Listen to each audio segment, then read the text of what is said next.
Hi, everybody. Wait, where should I be looking? I don't know where I'm looking. I think it's over there, right? Hannah, am I looking at you? You tell me, Hannah, when I'm. Okay, yeah, you're looking. Am I looking? Okay, so Yeah. to the right. Okay, hi, everybody. I don't want to be looking like away from you. It's weird. Welcome to Crystal Masters. Are you so ready for this? I'm so ready for this. I told you it was going to be different. From honestly, from anything I've ever taught before, I've never really taught a crystal class like this where we are here with the grids. Team SG did an incredible job, I must tell you, of setting up 5. The other one's over there, the healing grid. We have 5 grids today that we are going to be learning about, activating. I'm starting here because this is our illumination grid, and this is really the grid for our work for this month. This is the tools that you have. And I just want to kind of show you the universe of possibility, but I definitely wanted to give Alexis and Hannah a lot of credit. They did a really beautiful job of really helping us prepare and set up these beautiful spaces for you today. The other thing I should tell you is all of the grids that I'm showing you are made with crystals that we have at sagegoddess.com. So if you see something that you're like, oh, I wish I had that one stone or that one generator, these are things that we have at sg.com, and Team SG will put links up for you if you're interested in anything. I don't remember what the code is for today, but Team SG will let you know what that is. Yes. It changes so often, sometimes it's hard for me to keep up. But I hope you guys are really excited. I really hope that you are. I actually leave for Tucson in the morning. I'm going to be gone for 48 hours. Then I come back. Then I leave again. I think it's next Wednesday, and then I'm gone for 10 days. And then I'll be gone just one more 24-hour period around the 13th or 14th of February. So get ready. You're going to see me live in Tucson tomorrow after a really fun Crystal Masters class tonight, and I hope that you're excited. Alexis is over here. Hannah is over here. They're going to be helping me answer any questions that you have. One of my main objectives, and I do want to spend a few minutes talking to you, welcoming you, explaining where you are. Hopefully you signed up for Crystal Masters so you know who I am and you know what this is. I'm so excited. This is my first ever crystal healing class. And we are starting off, today's whole class is about gridding. And that's why I'm taking you from literally around the classroom here at Sage Goddess. So you are here at SG headquarters. And this is our actual classroom where we do our full moon ceremonies. That right behind me is my altar. So when I do teach my classes with the camera, that's where I usually am. This usually has really beautiful oracle cards on it. And when people are here for full moon, they sit around this table and do the meditation with me. So you're really right in the middle of everything, and I think that's fun for you to see, especially if you're new or if you've never been to Sage Goddess headquarters before, then you get to enjoy that. If you are new, would love to welcome you. Just say I'm new, and they will let me know so I can say hi to you too, because there's a lot of people who've joined Crystal Masters this year who maybe haven't been in Sage Goddess programs before, and it's a pleasure to welcome you. So Crystal Masters is technically session 2 of Soul Shift. So each month, if you're in Soul Shift, we meet every week. And so Crystal Masters is part of the broader Soul Shift program. And one thing I want to let you know is if you love Crystal Masters, but you start going, I think I want a little bit more. I think I want to learn more about ceremony or priestessing or how to do shamanic journey work, or I want to craft with everybody.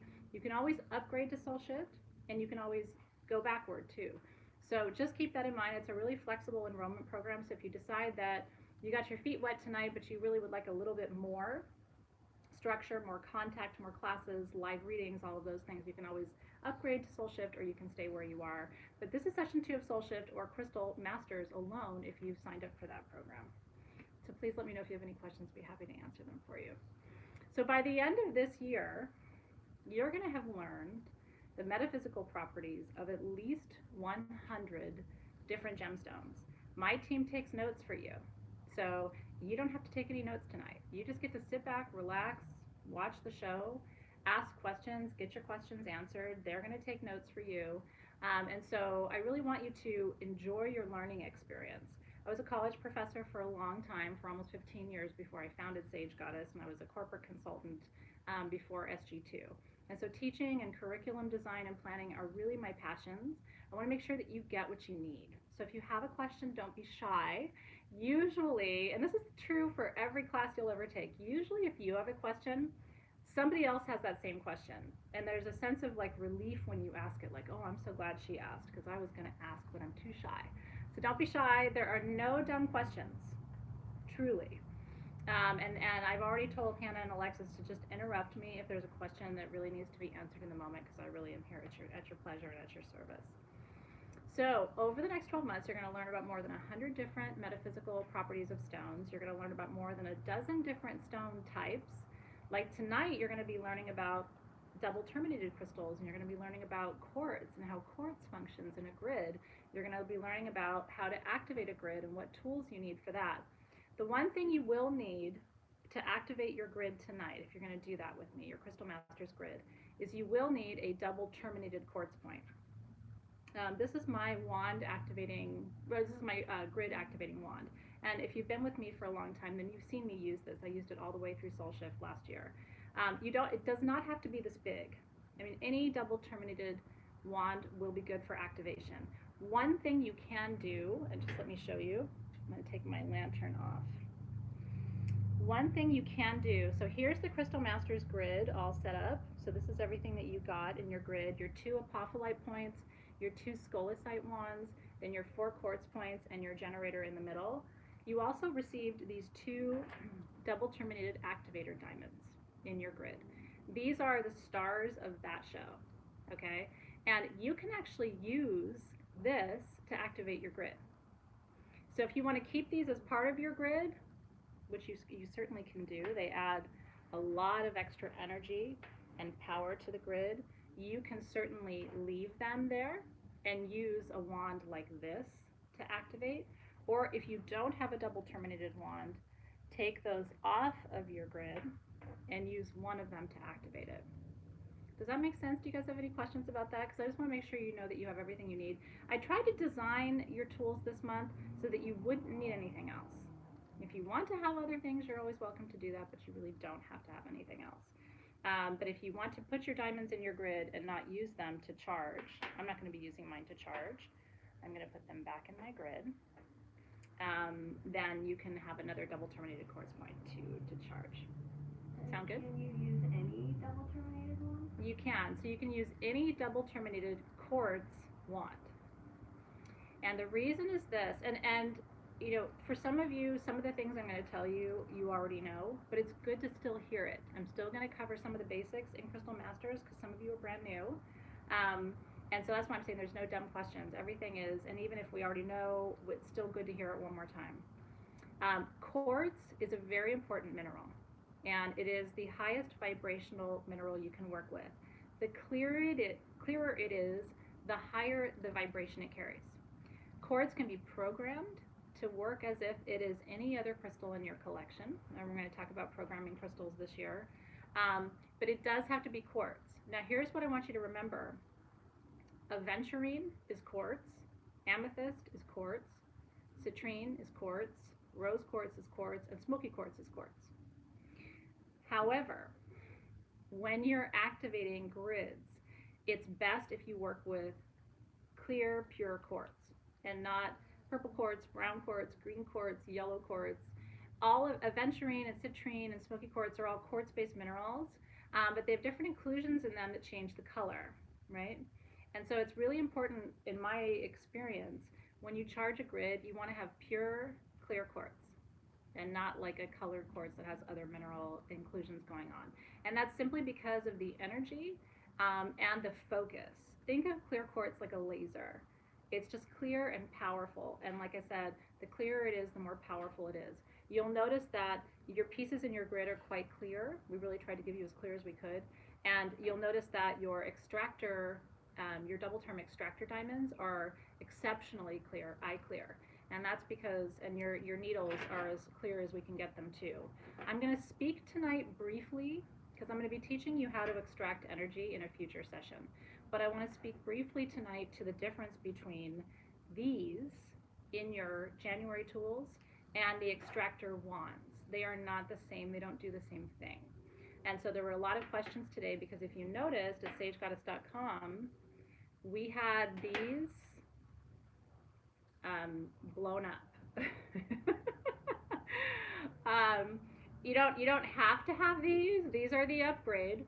But I'm going to be teaching to you tonight the mudras and the hamza and how to activate energy with your hands. I'm going to be teaching you something tonight that I've never taught to any of my students ever before, not in this way. So even if you've been with SG for almost 9 years that we've been doing this work, there's still going to be something tonight that I haven't taught you before. So even my OGs are going to learn something brand new tonight.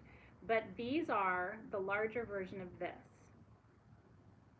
And I will always tell you this, size doesn't really matter when it comes to your crystals, okay? A small piece of citrine is not any less powerful than a big piece of citrine. However, there are people who like to work with bigger stones. And so there are people who want to have, and I'm going to be teaching you this mudra tonight, there are people who are going to want to meditate with a larger piece or have larger pieces available for their clients. Because a lot of people in our Crystal Masters program are already crystal healers, and so they are building on their expertise and expanding their tool collection. So when I show you beautiful things that are like bigger sizes of things sometimes, I don't bring a lot of quantity. There's only 100 of these total left right now, so don't feel like you have to go grab one, and don't leave right now. You can always go look on the website later. But I brought the bigger sizes in for you because these don't exist anywhere else in the world. I had these custom made. So if you go searching for quartz energetic, extractor diamonds, you're not going to find them anywhere because they don't exist. I actually had to work with the person who manufactured these on all of the specifications because he didn't even know what to carve.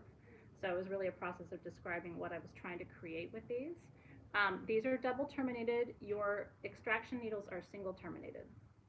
And then in a few months, and after this class, I think it's in March, isn't it, when we talk about extraction of energy?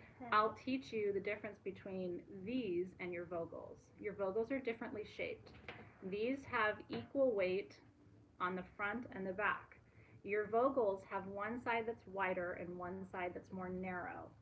And so these are more about balancing energy, especially if you use them with the mudras, and activating energy. But you can extract with these too. Your Vogel is purely for extraction. You can't do anything with a Vogel except remove energy. It is March. Okay, so extraction, our whole month of extraction, and by that I mean removing energy from your field, is March. The whole focus of our entire work in March is on extraction. So we're really going to get into the nuts and bolts of Vogels versus needles and so forth.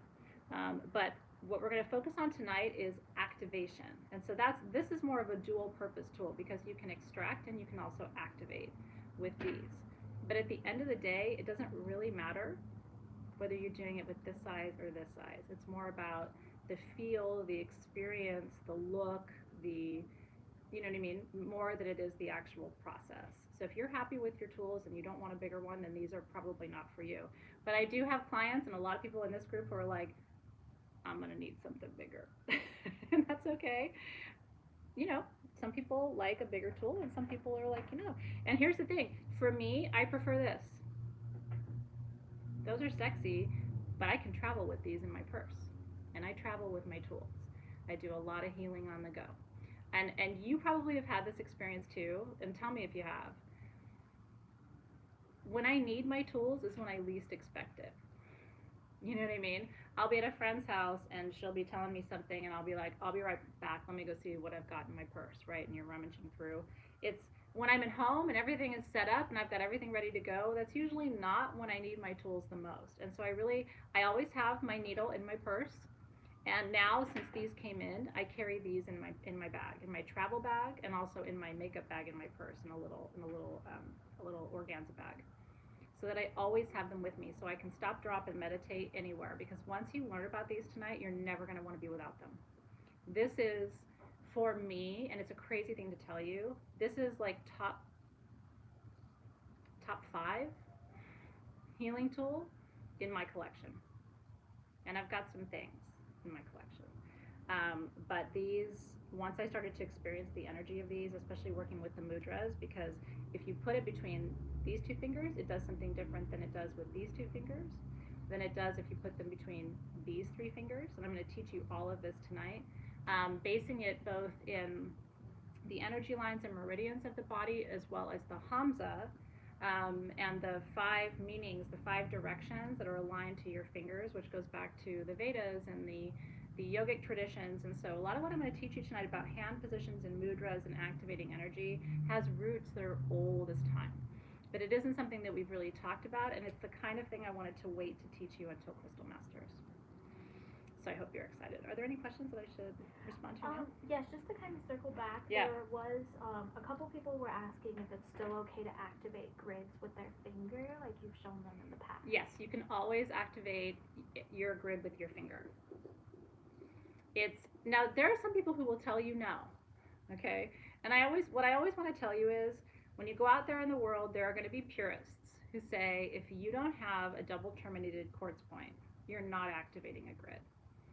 The reason I go against what they say, and this is just the world according to Athena, I've seen what your fingers do in ceremony. I've seen it in ayahuasca ceremony. I've seen it in lots of different kinds of really deep transcendental meditation. Your fingers create a web of energy. That's why you have to smudge your hands every day. That's why you need to wash your hands, even if you just run them through water at least 3 or 4 times a day. I soak mine in salt water every day. Your hands are constantly sending and receiving energy, even if you're not conscious of it. So I know what your fingers can do.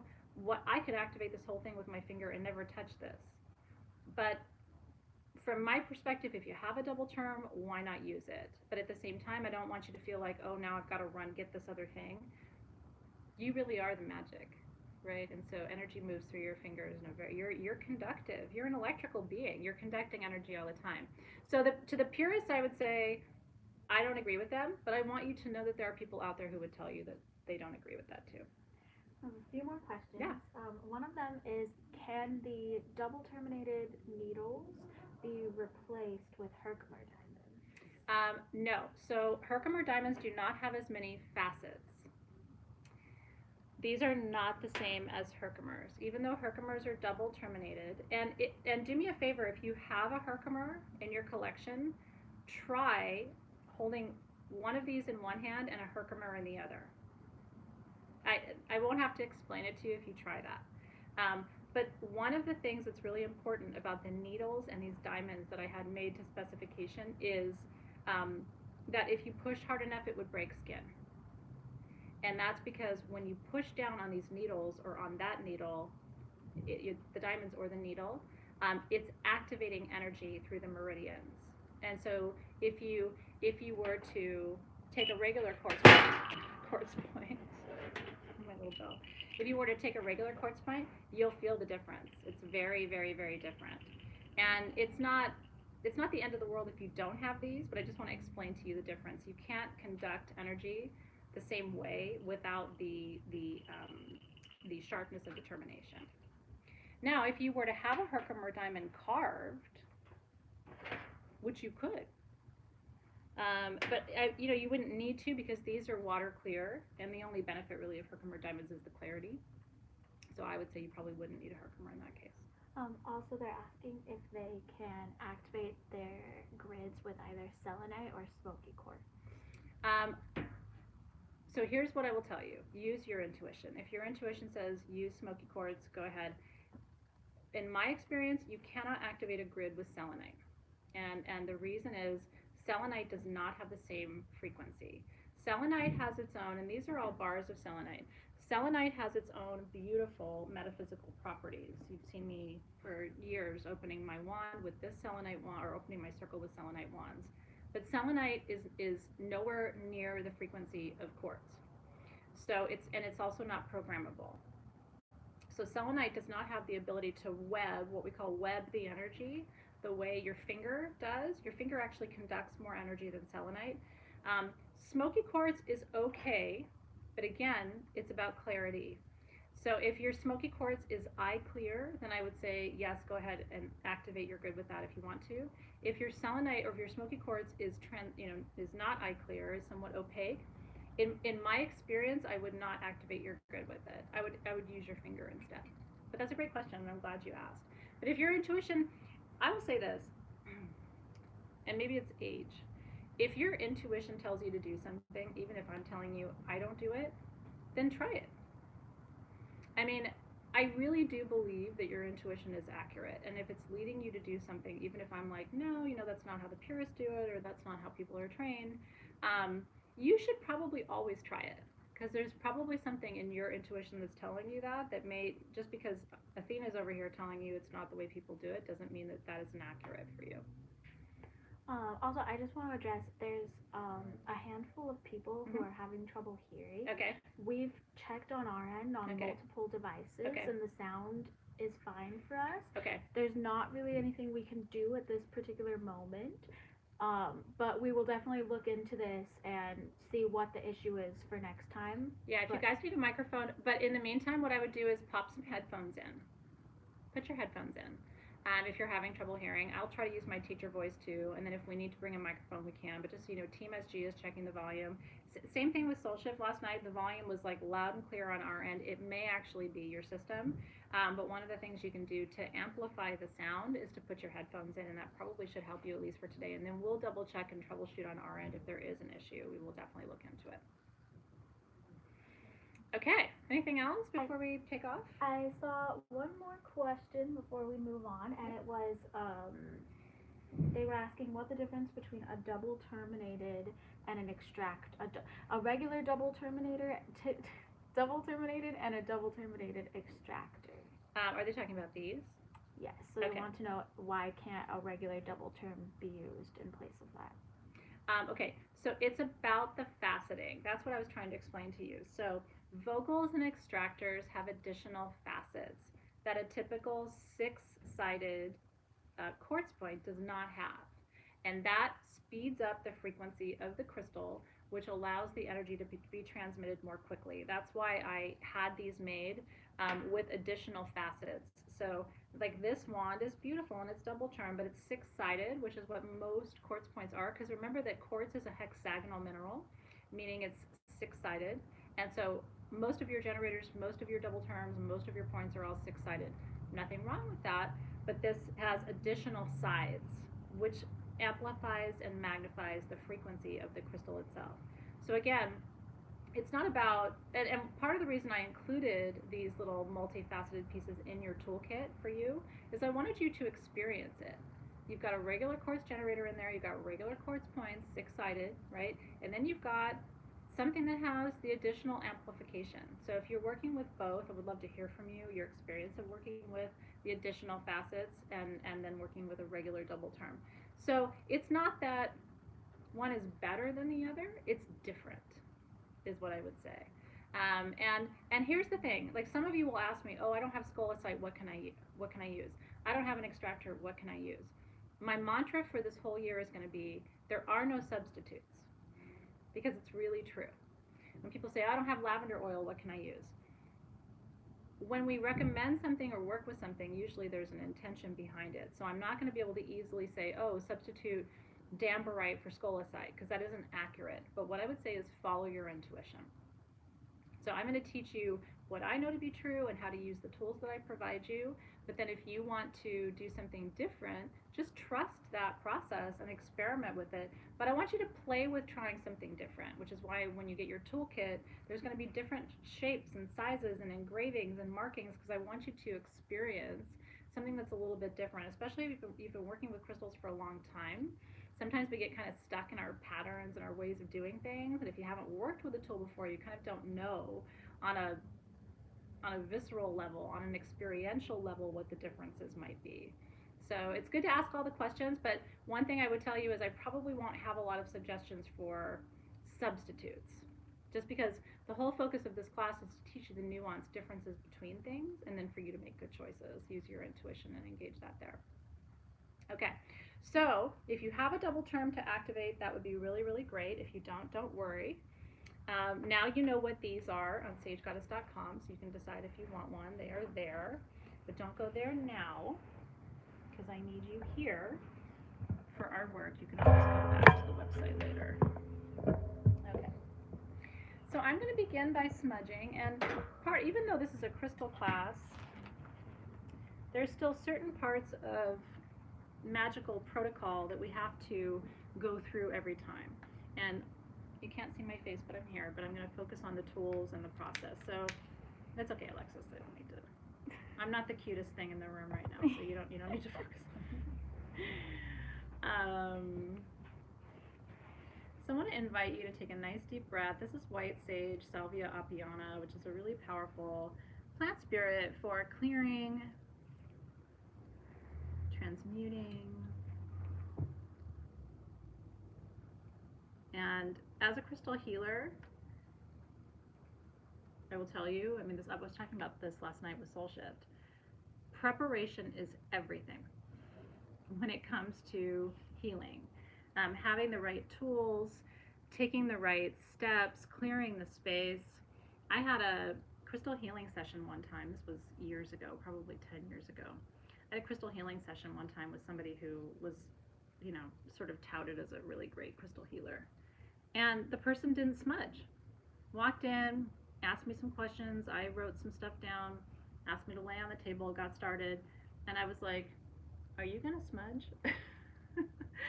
We're not really doing crystal healing without clearing the space, are we? So from my perspective, it's all, you still have to know these basic steps. So what I like to do is make sure I've gone around my space 3 times completely. You can do more if you want, but at least 3 times, making sure that you fan the smoke across your tools, and then coming up over you, remembering that you're a tool, right? You are a sacred tool, so we have to bring that smoke up over our shoulders. It's so nice to have my hands free so that I can show you all these things. And then my number 1 rule, if you've been with me for a long time, is you got to bring that smoke behind you. Do you know how much energy is behind you?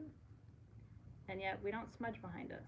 So let it sit there for a minute. You can even use your fan to move the smoke behind you and then bringing it back around.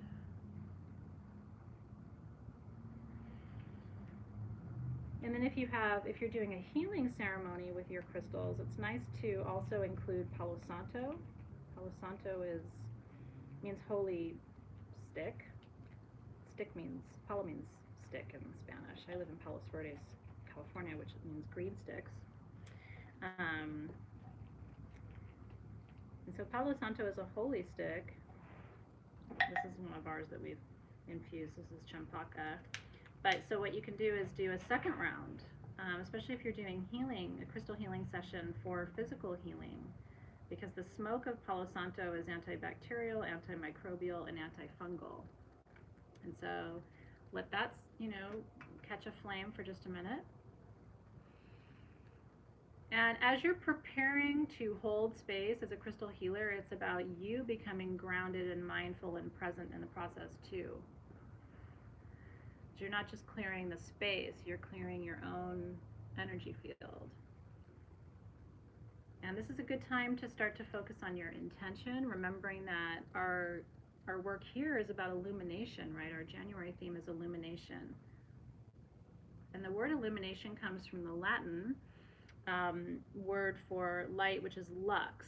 So lumen comes from lux, which means light.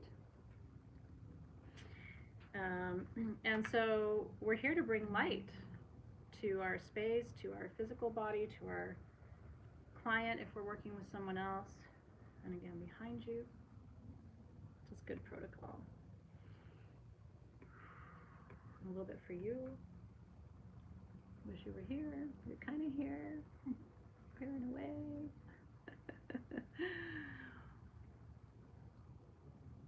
So good. Okay. And so preparing to activate a grid is really, like I said, a process of coming into present time, gathering your energy.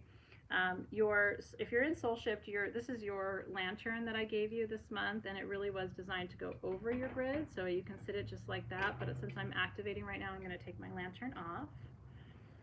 And did I ring the bell officially, you guys, to start our session? I can't remember if I did or not. I don't think I did. I'll ring it again just in case. So I always ring a bell to start our classes, and then I will ring the bell again at the end to signal that we are finished. It's just a nice way of opening and closing sacred space. Okay, so what you see here is the grid that my team built. I'm going to teach you about anointing the stones too, with beautiful perfumes and oils. That's another optional step. You do not have to anoint your stones with perfume, but it's a beautiful practice if you want to. This particular grid we're anointing with, which, Sutara. yeah, it's Sutara, but do you have the notes for Sutara on here, Alexa? Yes, it's on the one right underneath. Hold on, I'll grab it. I just saw it. I just want to make sure I can tell them. what Yeah, the it's right notes are. underneath that paper that you have there. This one. Yes. Oh, okay, perfect. Thank you. Here. Okay. So these are white flowers. Sutara is a white flower blend, in case you want to know. So this is kind of soul star chakra, very much upper chakra as a blend. And so I'm going to start by where we should always start, which is with our intention. Actually, if you turn it more that way, yeah, that's great. And maybe down just a little bit more. They don't need to see me. They can just focus on the grid. There you go. Thank you. Okay. So when you start your entire process, we've smudged. I do like to open a circle. We are doing ceremony when we activate a grid. And so I do like to go through the whole process of opening a circle. You don't have to do this every time you're activating a grid, but I will tell you why we do it. When we open a circle, we create a tight container for energy. And what does that mean? It means that when you build your grid, when you web your grid, when you connect the energy of all of these crystals together, and that's what a grid is, you're making a web of light. If you do that in a space that you haven't opened a circle in, then that energy is just, it's porous, right? So that energy goes through the ceiling, through the floor, out the four corners, out the door. You're not really harnessing energy without a container. So if you're like me, you're probably going to always open a circle every time you activate a grid, but that's because I'm really trying to do work. I'm really trying to raise energy for the intention that I'm working on. Even though I'm activating 5 grids in this room today with you, I'm only going to open the circle once because I'm opening the circle, and as I envision it, I'm imagining that my circle includes this entire room, okay? You can open a circle to include your entire home. You can open a circle to include your entire yoga studio. So you can imagine your circle being as big or as small as you want it to be. But I still don't want the energy to leave this room.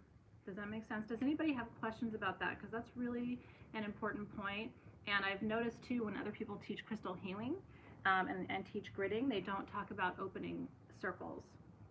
And it may be because I'm a priestess and a medicine person, and so opening circles for me is a way of containing the energy. It also keeps you safe in your practice. It means that negative energy can't come in.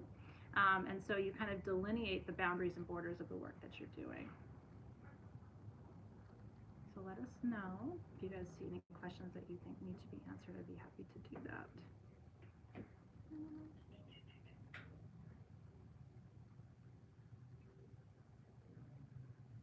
Lillian said, what kind of grid is this one for? So this is your January Crystal Masters grid, and it's for illumination. And that's one of the reasons that it's a great question actually, and it's one of the reasons that we included the 4 pillars of selenite. So this is everything that came in your Crystal Masters set right here, right? And so what we basically did is build on that to inspire you. So rose petals that you might have in your garden, right? A couple of additional quartz points at each one of the 4 directions. We included, these are Sage Goddess 4 directional generators, right? North, south, east, and west. A lot of you got those. We still have some of those at Sage Goddess if you'd like one. And so we put those, this is literally facing north, that's facing south, this is literally due west, that's east, again, creating a tight container. Selenite, which is this stone right here, comes to us from Mexico, from Greece, from other parts of the world. Selenite is considered pure white light. Selenite is very protective. It never needs to be cleared. And so selenite is one of my favorite stones for illumination because it really is just a source of pure white light. And I will tell you, even the name, so do you see that sheen across the surface of selenite? The ancient Greeks named it selenite because they thought that Selene, the goddess of the moon, was trapped in there. They couldn't explain what you're seeing right now. It's just they thought it was magic. But selenite is a member of the gypsum family. There are quite a few different members of the gypsum family. Selenite is one, and all forms of selenite are members of the gypsum family. The one thing you want to know about selenite is it is water soluble. You do not want to submerge this in water. It will disintegrate on you and break your heart. So do not put your selenite in water. Then we added some beautiful white candles, some white tea lights, again at the 4 directions. You don't have to do this for a grid. It's just really about taking what is a smaller set of stones and building sort of an illumination space around it. Is that helpful to know all of that? You're so welcome. Okay, so in my wand is selenite, again, because when you're opening a circle, you want to create pure white light. You want to trace a line of pure white light around your circle. These are coming to Sage Goddess soon. They're in development right now. An actual size replica of mine is coming to Sage Goddess soon. We had smaller ones, so if you have your one from me that you got at the holidays, you can use that to open circle alongside me. How wide should your circle be? Is it for your whole house? Yeah, so yeah, it's such a great question. So I'm imagining, it depends on where you're doing your work. So I have 5 grids in this room. I don't want to open 5 circles. So I'm not just going to make my circle this big.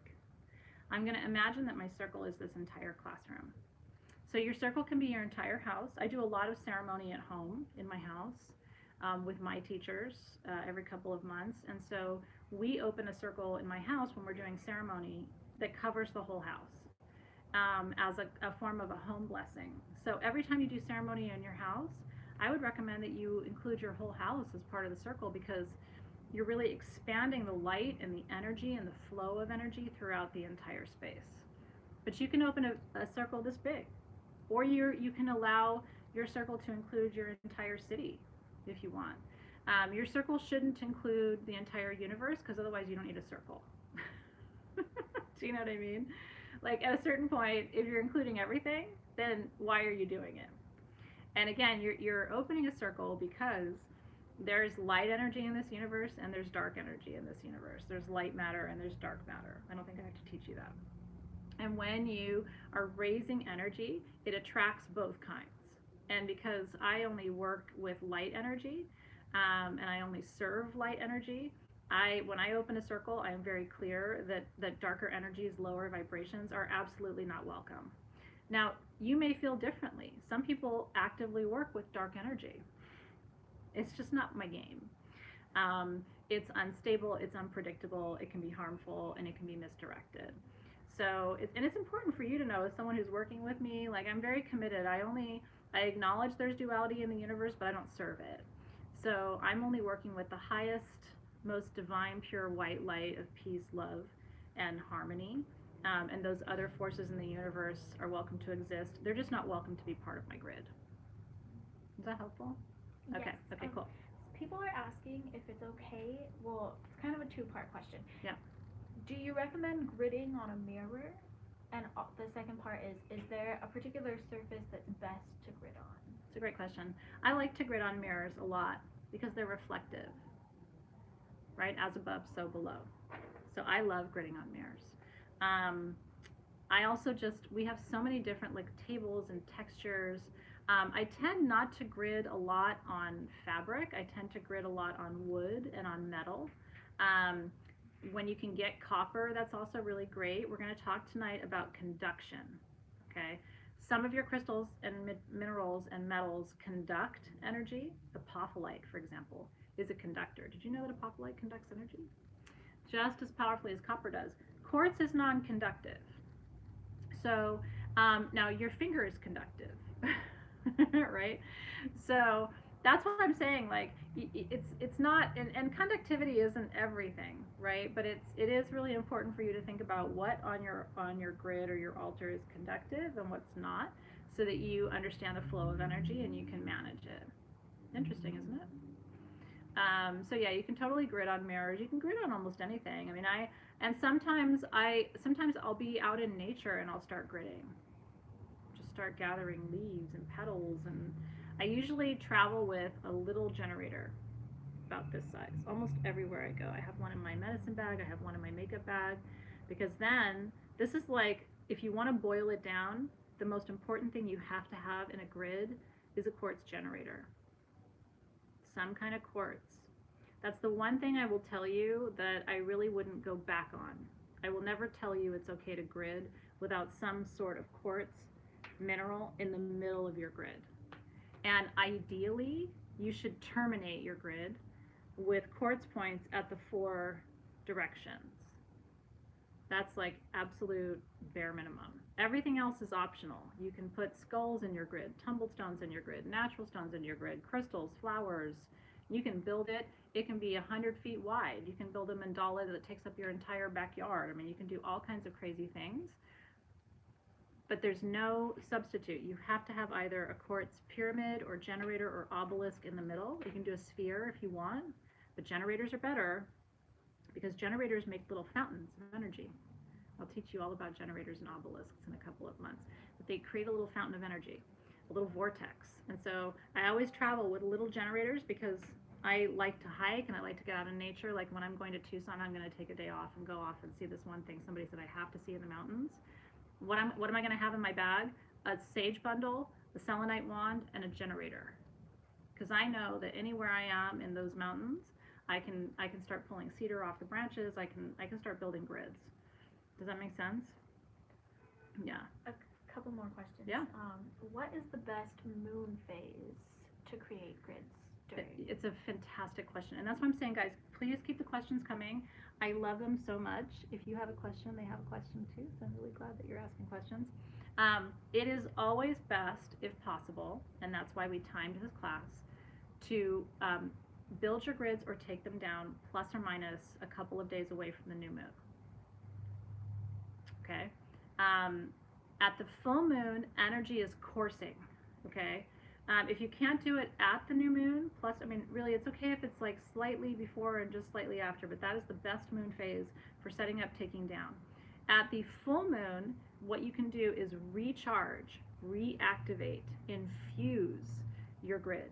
And one of the reasons I love the extractor diamonds is that they are activators. So once your grid has been activated with your double term, your regular double term, you can reactivate your grid and re-energize it with one of these. Because again, it's got more facets, it's a higher frequency, there's a different energy coursing through these pieces than there is through this. Not better, just different. Okay, so this would be for setting your grid and opening your grid, and this would be for activating your grid. And then when you take your grid down, which again, ideally it's new moon to new moon. You set up a grid at the new moon, you take down your grid at the new moon. I have a grid at my house that's been up. I set that grid up in San Francisco in 2012, I want to say, maybe. I took the grid down at a new moon before we moved. I brought it down to Los Angeles, reactivated it in 2015, and have not done anything but just continually activate it since. So you can put a grid up and leave it for your whole life if you're not moving. If you're moving though, if you actually change houses or you want to change rooms, you got to take the whole thing down, deactivate it, and then put it where it's going to be again and reactivate it. It's really important, that sort of grid protocol. It's a great question. Is that helpful? Okay. Chadolin would like to know how you recommend dusting and keeping your grid clean without having to deactivate it and activate it. Okay, great question. So if you want to clean your grid, and I'm a little on the, I'm quite a neat freak. I know it's funny, but I'm very, I like things tidy. My Venus is in Virgo, so I don't like things being dusty or dirty, or I'm kind of a neat freak that way. One of the things I do is I will clean my crystals, but I clean them clockwise, okay? And I clean them one at a time. So I will take a crystal, lift it up, clean it, and put it back down in the grid, and do that clockwise. One of the things you can do is as you're cleaning, you can also reactivate. So you can use it as an occasion to come in and reactivate your grid. But there's nothing wrong with taking a piece, dusting it off, and putting it back, especially if you do it clockwise and you do it in the order where the grid has been placed. Then you're not really taking it apart, you're just dusting it. What you don't want to do is come through with like one of those dollar store dusters. I mean, I see people with those things, and I don't know how they do it. That wouldn't feel good to me. When I clean my crystals, I usually have a cloth with just some water, something really gentle. I mean, your crystals don't need to be scrubbed, right? But I think you're talking about dust. And so usually what I will do is every couple of months, especially with that one grid that's been up forever, I wouldn't say I clean it every month, but every 2 or 3 months I will go through and kind of dust everything. But as long as you do everything in a clockwise motion, you're not taking the piece off all the way over here and cleaning it and then putting it back on. That disrupts the circle. But as long as you're doing everything in the space and you're doing it clockwise, in my opinion, you're just reinforcing the energy. You're not undoing it. That's a great question. If you grid on top of quartz, does that mean it's constantly activated? Not necessarily, but it definitely means the power of that grid is stronger. You know, if you have a quartz slab, and some of you do, like from me and other places, some of you got those really beautiful quartz slabs we got from Tucson a few years ago. There's almost no place better to grid than one of those slabs because, again, it's like it's vibrating from underneath. So you don't have to grid on quartz, but it's a great thing if you do have it to use that as a base. And then 2 more important questions. Yeah. Well, I mean, all of them are important. I'm sorry. 2 more I don't want to miss. Yeah. But can you put the grid on a tray and move the tray around? Well, you guys are full of the interesting questions Yeah. tonight. I've never done that. But that doesn't mean it's not possible or great. It just means Athena has never put a grid on a tray and moved it around. So I don't know. Maybe you can try it and tell me, because that way I can tell people in the future. I like the whole idea. I'm just saying, like, it literally has never crossed my mind to put a grid on a tray and move it. I think, I'm trying to think of like what kind of protocol I would do if I was going to do that. So the answer is I don't know, but I'm open to it, and I just don't know what the effect of moving the entire grid from one place to another might be. I'm open to it. And someone would like you to re-clarify the difference between activating a grid and setting a grid. Okay, so setting a grid is opening a grid, and setting a grid is think of it this way: you're launching the web. Okay, when you I'm a very visual learner, so the way I want you to think about this, because it's real. When you start to touch your crystals with your finger or with your double terminated wand, and we always begin in the middle and end in the middle, I want you to think of yourself like a spider, okay? And you're going to be drawing your web, and you can draw that web wide, just like Grandmother Spider does, or you can draw that web tight, okay? When you activate, you're drawing additional lines, but this is already lit up. Does that make sense? Once you place your web, that web sits until you take it apart. And so I'm saying web because I want you to have that visual. Imagine that I web this whole table, okay? And then one day I come in and I just take this off and yank it and start using it for something else. I end up pulling that web, and that web stays. So I end up moving that energy in all these different places. When you move the energy away from the grid, okay, you end up also attracting energy from wherever you are back to the grid. So you can muddy the water, if that makes sense, okay? If I take this to my car, now I've got energy from the parking lot in my grid. And again, I'm telling you that because I've seen it. Energy is really real. I can't show it to you here because we're not all on plant medicine, but if we were, you'd see it with your own eyes. I wouldn't have to explain it to you. It's a pretty amazing thing that I'm telling you. The reason I'm taking the time to teach a crystal healing class and to teach gridding as your first thing out the gate is this is probably the most important thing I'm going to teach you this entire year, because you're going to start to see the power not only of you and your energy, but of how crystals work together.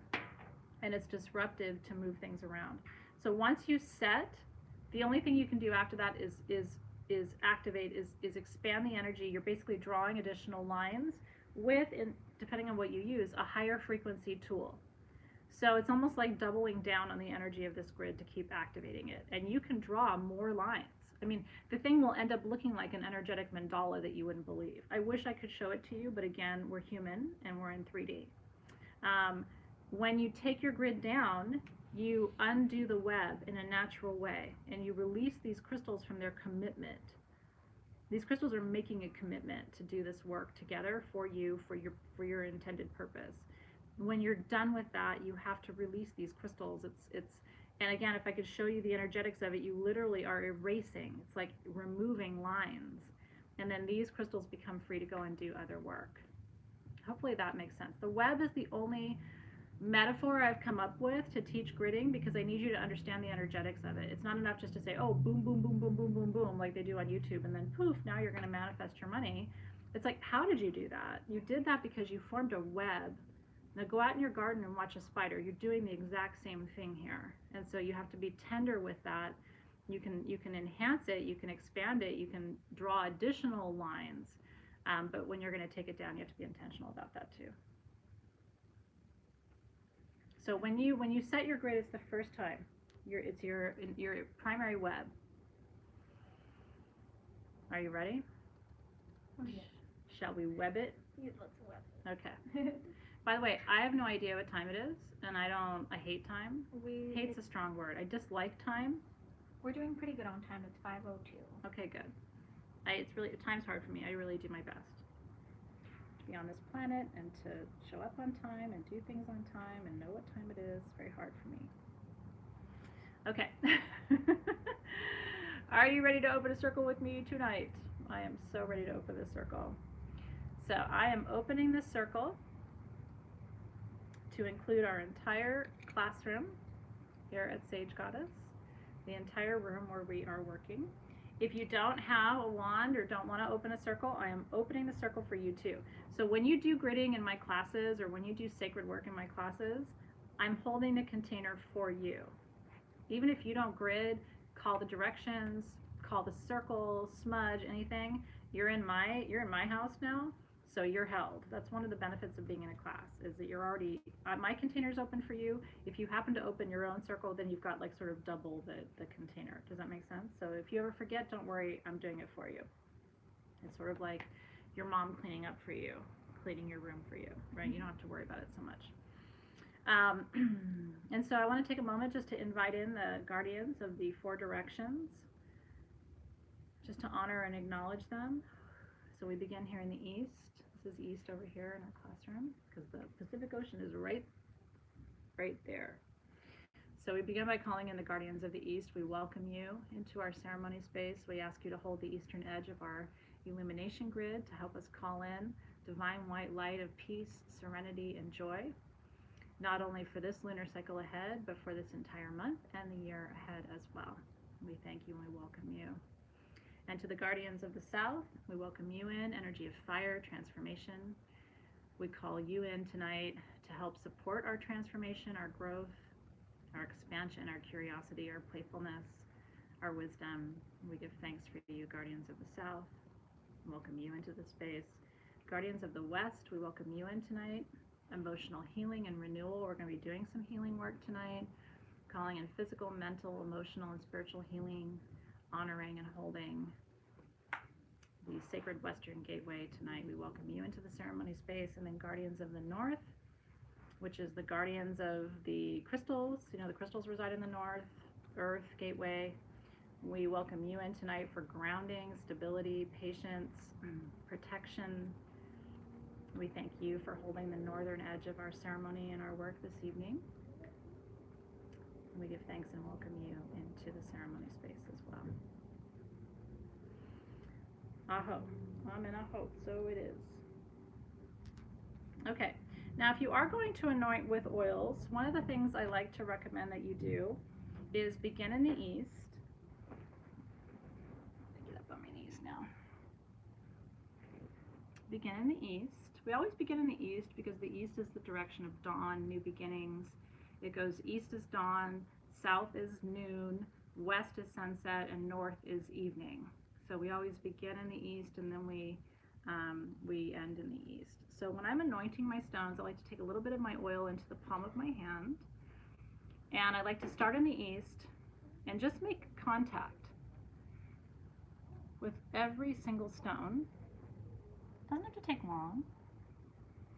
Just going around, touching each of the stones, because it infuses your stones not only with the energy of the direction that they're in and their own metaphysical properties, but it also infuses your stones with the energy of these oils, which is gardenia and jasmine and tuberose, all the white flowers. And then let's go clockwise again around our grid, starting in the east. And then a little bit at your third eye for what you know, a little bit at your wrists for what you do, and a little bit at your ankles for where you go. And so like I said, crystal healing involves much more than crystal healing. It's about setting the space, anointing your stones if you're going to do that, holding the directions, calling in the guardians of the gateways, and then really thinking consciously about what other layers of energy or correspondences you want to include. Okay, so once you have done all of that, you want to locate where the east is on your grid. And so again, my grid is lined up this way. This is east, this is west, this is south, and this is north by where the classroom is.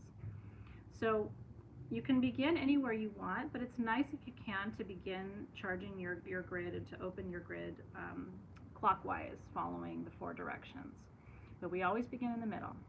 So I want you to take your double terminated point or your finger, use your forefinger of your writing hand. It's always been my rule. So because your writing hand is your dominant hand. That's the hand that energy flows through most powerfully for you, whatever your writing hand is. And we begin in the middle. And what I want you to do here is I want you to set your intention. What is your intention for this grid? What energy will it hold for you? For me, this is a grid of light. It's a grid that reminds me of my highest potential and purpose. The stones in this grid, apophyllite, scolecite, are all about expanding conscious awareness. They're stones of healing, they're stones of illumination, they're stones that mirror your highest potential back to you. And they're stones that raise your baseline vibration and attune you to the highest vibration of this planet. These are also stones that connect you to your spirit guides, and so become a fountain of information and wisdom and channeling for you. And so that's my intention for this grid, that it hold the space of illumination in this classroom, and that it remind me on a daily basis of my own inner divine light. And connect me back to that when I lose my way. This is my intention for my grid. May it be so. Amen, and so it is. Intention is everything, you guys. Again, as a crystal healer, my expectation is that when you work with your clients, you're going to have an intention. What is their intention? What is your intention? And speak those intentions to each other before you begin. Once you've opened your circle, your words are very powerful. So what is it that you're gathering here? Why are you doing this? So we begin in the center. I will tell you what I'm about to show you, you can do as many times as you want. And it does become almost a trance meditation, okay? So I'm going to show you the process, and then I'm going to do it one time completely on my own without speaking, so that you can see how the energy flows. So you begin in the center, and you move out to the farthest stone in the east, which is this point right here. And you call in the energy of that crystal. So that is my extractor diamond, which is about magnification and purification of energy. And then back to my center generator for magnification. Then out to my double terminated scolecite for spiritual awareness and awakening, and back to my quartz for magnification. Then you start moving right, okay, out to the farthest point. So this is quartz for magnification, and back to quartz for magnification. Sometimes you have double the same meaning. Then out to apophyllite. Apophyllite conducts energy from source. Apophyllite connects you with source energy almost more powerfully than any crystal. So here I'm connecting to source, and back to quartz for magnification. To quartz for magnification, back to quartz for magnification. Out to my extractor diamond for energetic clearing and purification, and back to quartz for magnification. And then to my scolecite for spirit contact, renewal, peace, meditation, and back to quartz for magnification. To quartz for magnification, back to quartz for magnification. To apophyllite for spirit contact and guidance, back to quartz for magnification. to quartz for magnification, back to quartz for magnification, and then one more time you want to complete the circle back to that extractor diamond for energetic purification, and then back to quartz for magnification. And so what you've done just now is you have drawn a web of light. And if I could show it to you, and I wish I could, I can't in this lifetime, but one day you'll see, you would see that those lines all interconnect now.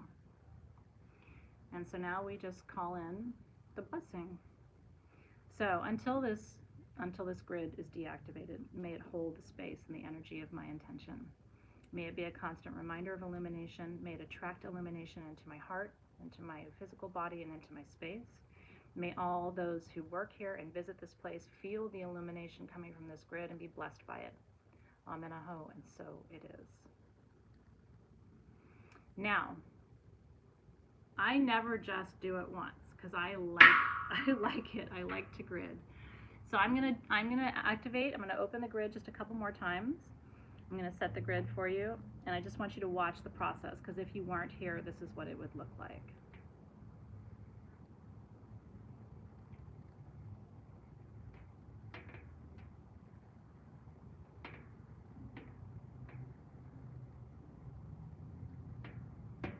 You don't have to physically touch every crystal here.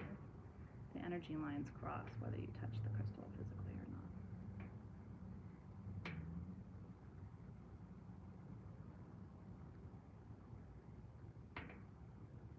And it's almost like you're pulling the lines of energy.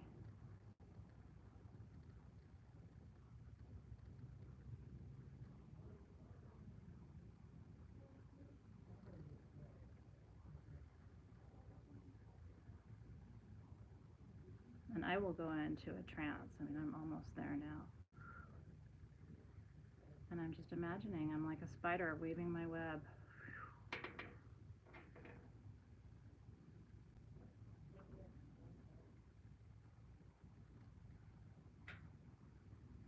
But always end in the center. May it be so.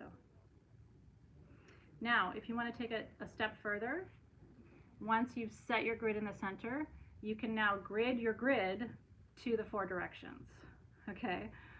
So, starting in the center, to the east, and back to center, to your west, or to your southern generator, and back to center, to your western generator, back to center, and to the northern generator, and back to center. And again, you can grid the whole grid out to the directions.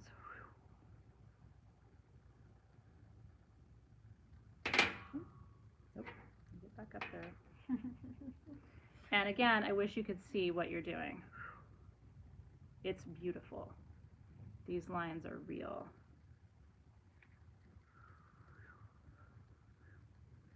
If you ever do plant ceremony, build a grid while you're in ceremony space and look at it so you can see what's happening with your crystals. And then you'll remember me telling you that.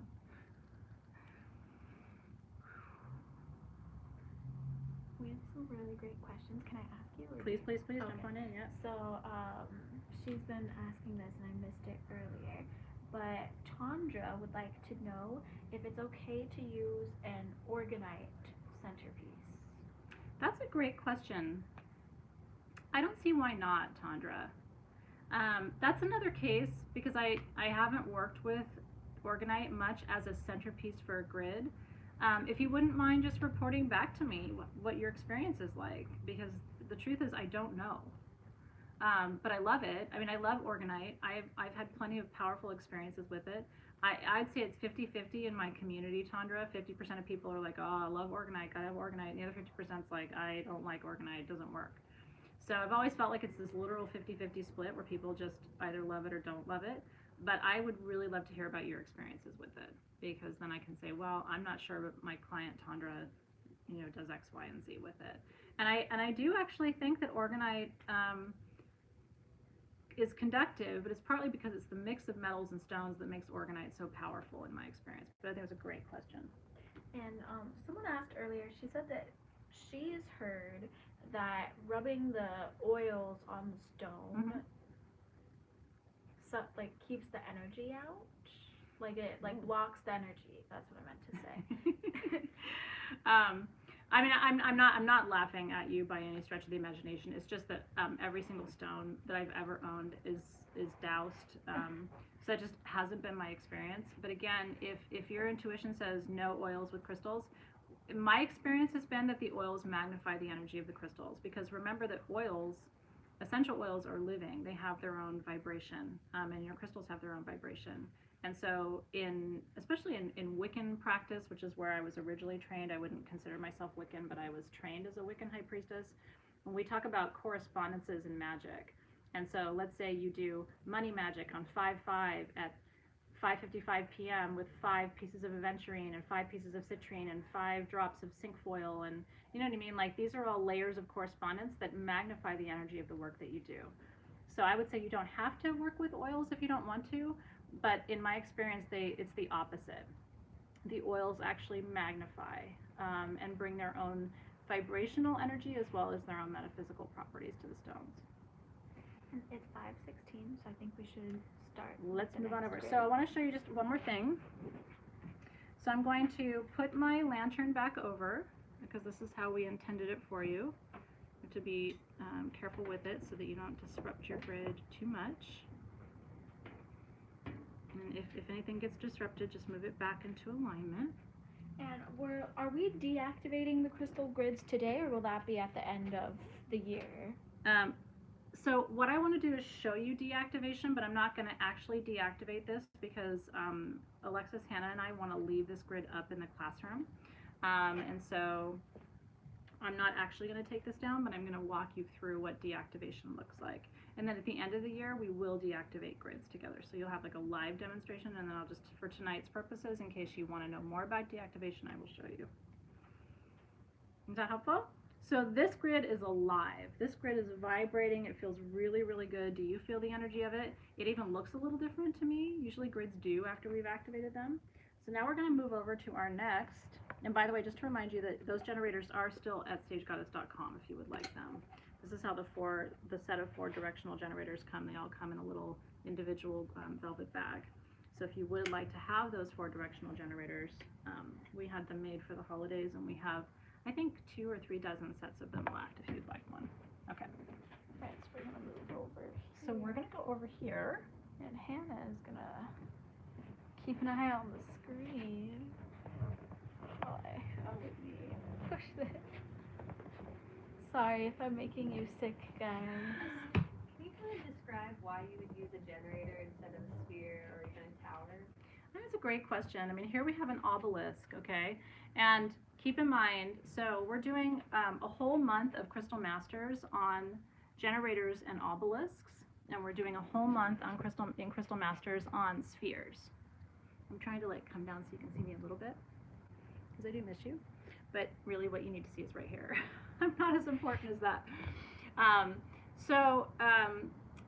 Generators and obelisks and spheres radiate energy in different ways.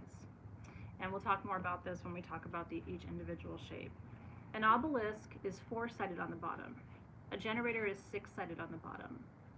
So the number of sides on the bottom dictates the flow of energy.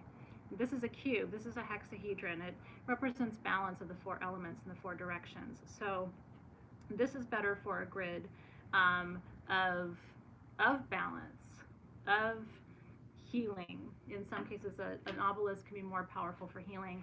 The ancient Egyptians loved obelisks because it represents the power of 4 plus the power of 3. It's a pyramid on top and a hexahedron on the bottom, right? So you get the benefit of 3 and 4. And so it really comes down to numerology in terms of how the energy flows between something that is 6-sided, because a hexagon, something that is 6-sided, represents the Hermetic principle of as above, so below. It creates balance, but it's a different kind of balance. It's a reflection of that what is on earth is a reflection of the divine.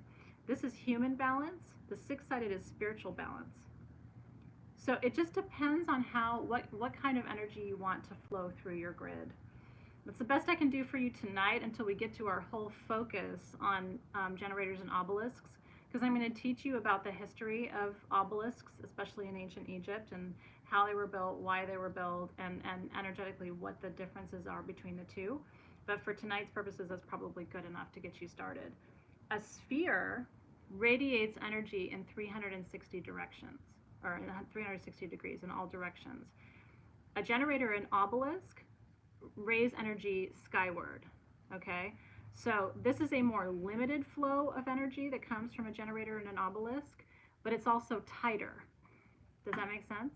It's like a fountain versus something that's radiating across the entire room. This raises a smaller but tighter frequency. A sphere raises a broader and more general frequency. Does that make sense to you guys? Okay. So it's, now here's the thing. When I'm doing planetary work, when I'm doing work for my whole family, when I'm doing work for my whole team, there's a generator or a sphere in the middle. Okay? If I was doing an ancestral, this is ancestral healing. If I was building an ancestral healing grid for the planet, I would put a petrified wood sphere here rather than an obelisk. Does that make sense? Cone shapes are the same for all intents and purposes, like the little ones that we had in Soul Shift last year, kind of the same as generators and obelisks. Because again, it's a point of energy, it's a cone of energy, which creates a little fountain. It's not radiating outward. And so spheres are really important to have in your home, again, in your space if you're doing healing work for the planet, if you're doing healing work for the community, that's where you're going to want to work with a sphere. If you're doing more localized work, just for you, just for your family, just in your healing room, just for your students or whatever, then an obelisk or a generator is going to create a smaller, tighter flow of energy for you. And then the difference, like I said, and again, this is why I'm teaching this class. It drives me crazy. I've never heard anybody else talk about obelisks versus generators, or being 4-sided and 6-sided. They're radically different. But people sell these as generators. I'm getting ready to go to the Tucson Gem Show tomorrow. Somebody will try to sell me an obelisk as a generator. It's like, wait a minute. Totally different numerological properties, totally different energetic properties, totally different flow of energy, totally different in terms of how it balances, what it balances. So I want you guys to know, because I think it's important as you go out in the world to say, I need a rose quartz obelisk, and here's why, versus a generator, rather than saying, oh, well, I'll just take anything that's got a flat bottom and a pointy top. Do you know what I mean? And then once you start to really understand these differences and go back to your crystal collection and work with your tools, then you'll be like, yeah, I can feel the difference when I grid with an obelisk versus gridding with a generator. Okay, this is Elder Council perfume, which is one of my favorites. I wish I had time to tell you the whole story of Elder Council. I don't tonight, unfortunately. But Elder Council is every single essential oil that is important to ancestral work. It's really a grandfather blend that calls in your spirit guides and ancestors who are in the light to be able to come and work with you. So the stones on this grid, these are eucalyptus, right? Yeah. Yeah. Eucalyptus leaves, I thought so, but I'm like, are they small bay leaves? Eucalyptus leaves. We have scolecite crystals. So you know the little double terms that are in your Crystal Masters kit this month?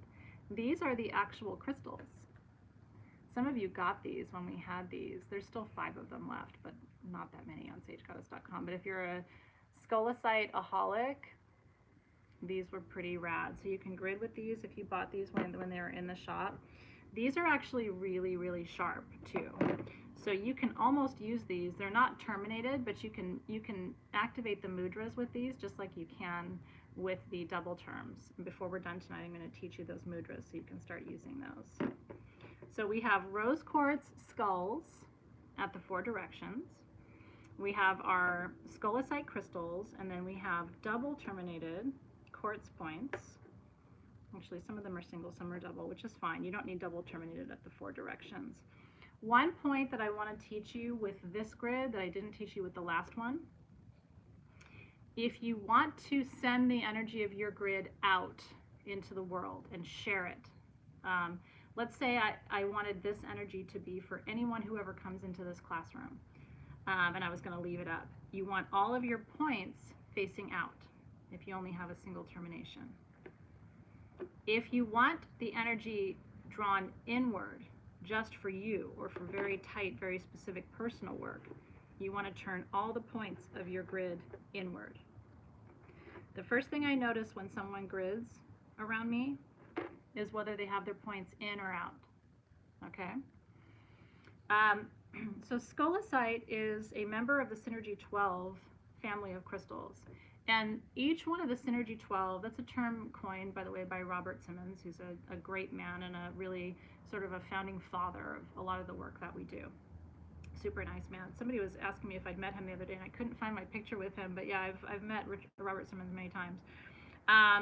So he coined the Synergy 12, and scolecite, of all of the stones in the Synergy 12, is what they call the God crystal. It vibrates to the sound of the name of God, which is Om in Sanskrit. And so this is the Om crystal. Of all of the crystals that you can work with, especially those in the Synergy 12, which I love so much. And that's the reason I put it in your Crystal Masters kit. A lot of you are trying to hear your spirit guides more powerfully, rekindle your faith, feel more connected to source energy. Scolecite is the most important crystal for that. It's a member of the zeolite family of crystals from India. You sometimes will find scolecite in other countries. It's rare. And scolecite is a fragile crystal. It's low on the measure of hardness scale. And so the little double terms that came with your kit were actually really hard to carve for you because of its relative softness. But it's one of my favorite crystals. Melissa wants to see my face. I'm trying to show you the grid more than my face, but I'm here. And so it's one of my favorite crystals if you're trying to raise more of an intense spiritual vibration. If you're trying to feel more connected to your spirituality, hear your spirit guides more accurately, this would be a great grid to set up if you're doing elder council work, which is meditation to connect with your spirit guides and ancestors. And so again, what we're going to do is you want to orient yourself to east. If you want to anoint your crystals, you can. Elder council has a lot of different oils in it. It's very earthy, it's very grounding. There's 2 different types of sage in elder council. There's patchouli and 2 different kinds of cedar and bay laurel in here, and so you can smell all of that in the blend. So again, just a little bit on my third eye, at my wrists and my ankles before I anoint my stones. And then I will start in the east. Kelly would like to know if you can place half the quartz points outward and half inward. I love that, Kelly. Why not? I mean, that's where you guys, I think, get really creative. And if you're feeling called, again, never second guess your intuition. It's always right for you, even if it goes against what I'm saying. You have to trust it because something is guiding you to turn half in, half out, which means half the energy stays, sort of tight, focused on you or your client, and the other half of the energy gets more magnified outward. So I'm going to start in the center and then move east. This is east. And set my intention. So my intention for this grid is ancestral and lineage healing.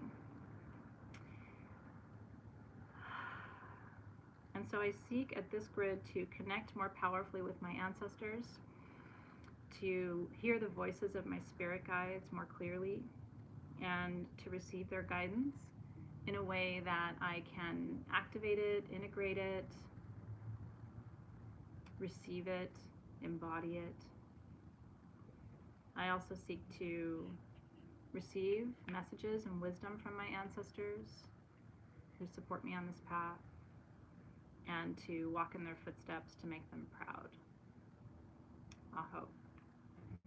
And so we go out to the easternmost point, quartz for magnification, and back to petrified wood for grounding and stability, out to rose quartz for love, and back to petrified wood for grounding, to scolecite for spiritual connection, and back to petrified wood for grounding, out to quartz for magnification, and back to petrified wood for grounding, to rose quartz for love, and back to petrified wood for grounding, out to scolecite for spiritual connection and divinity, back to petrified wood for grounding, to quartz for magnification, back to petrified wood for grounding, to rose quartz for love, and back to petrified wood for grounding, to scolecite for spiritual connection, back to petrified wood for grounding, out to quartz for magnification, back to petrified wood for grounding, to rose quartz for love, back to petrified wood for grounding, to scolecite for spiritual connection, back to petrified wood for grounding, and back to quartz for magnification, and back to petrified wood for grounding.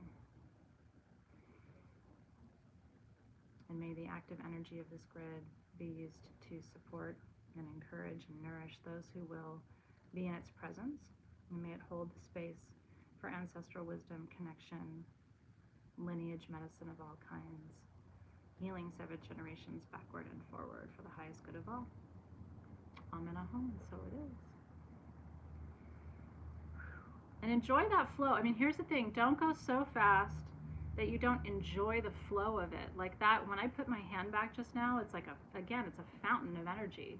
Let it run up your arm and over your shoulders and through your sushumna, your central channel, and through your chakras, and just kind of bathe in this. Again, it's not, oh, I did my grid and I set it up, now I can move on. It's like, this is an experience. This is to be enjoyed. This is to be, take it slow and easy and really connect with the energy of the crystals and with the energy of your intention too.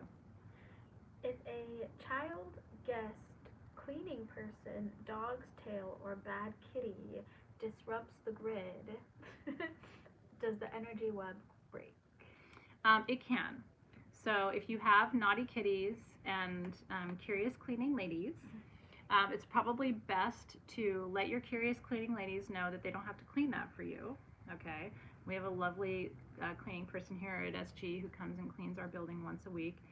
She doesn't touch the grids. And honestly, most cleaning people don't want to touch the grids. It's ask them if you want to. They will tell you, I'm good. I don't need to touch your grid. You can clean it, okay? And then, but here's the thing, with naughty kitties, I can't help you. I don't have a naughty kitty.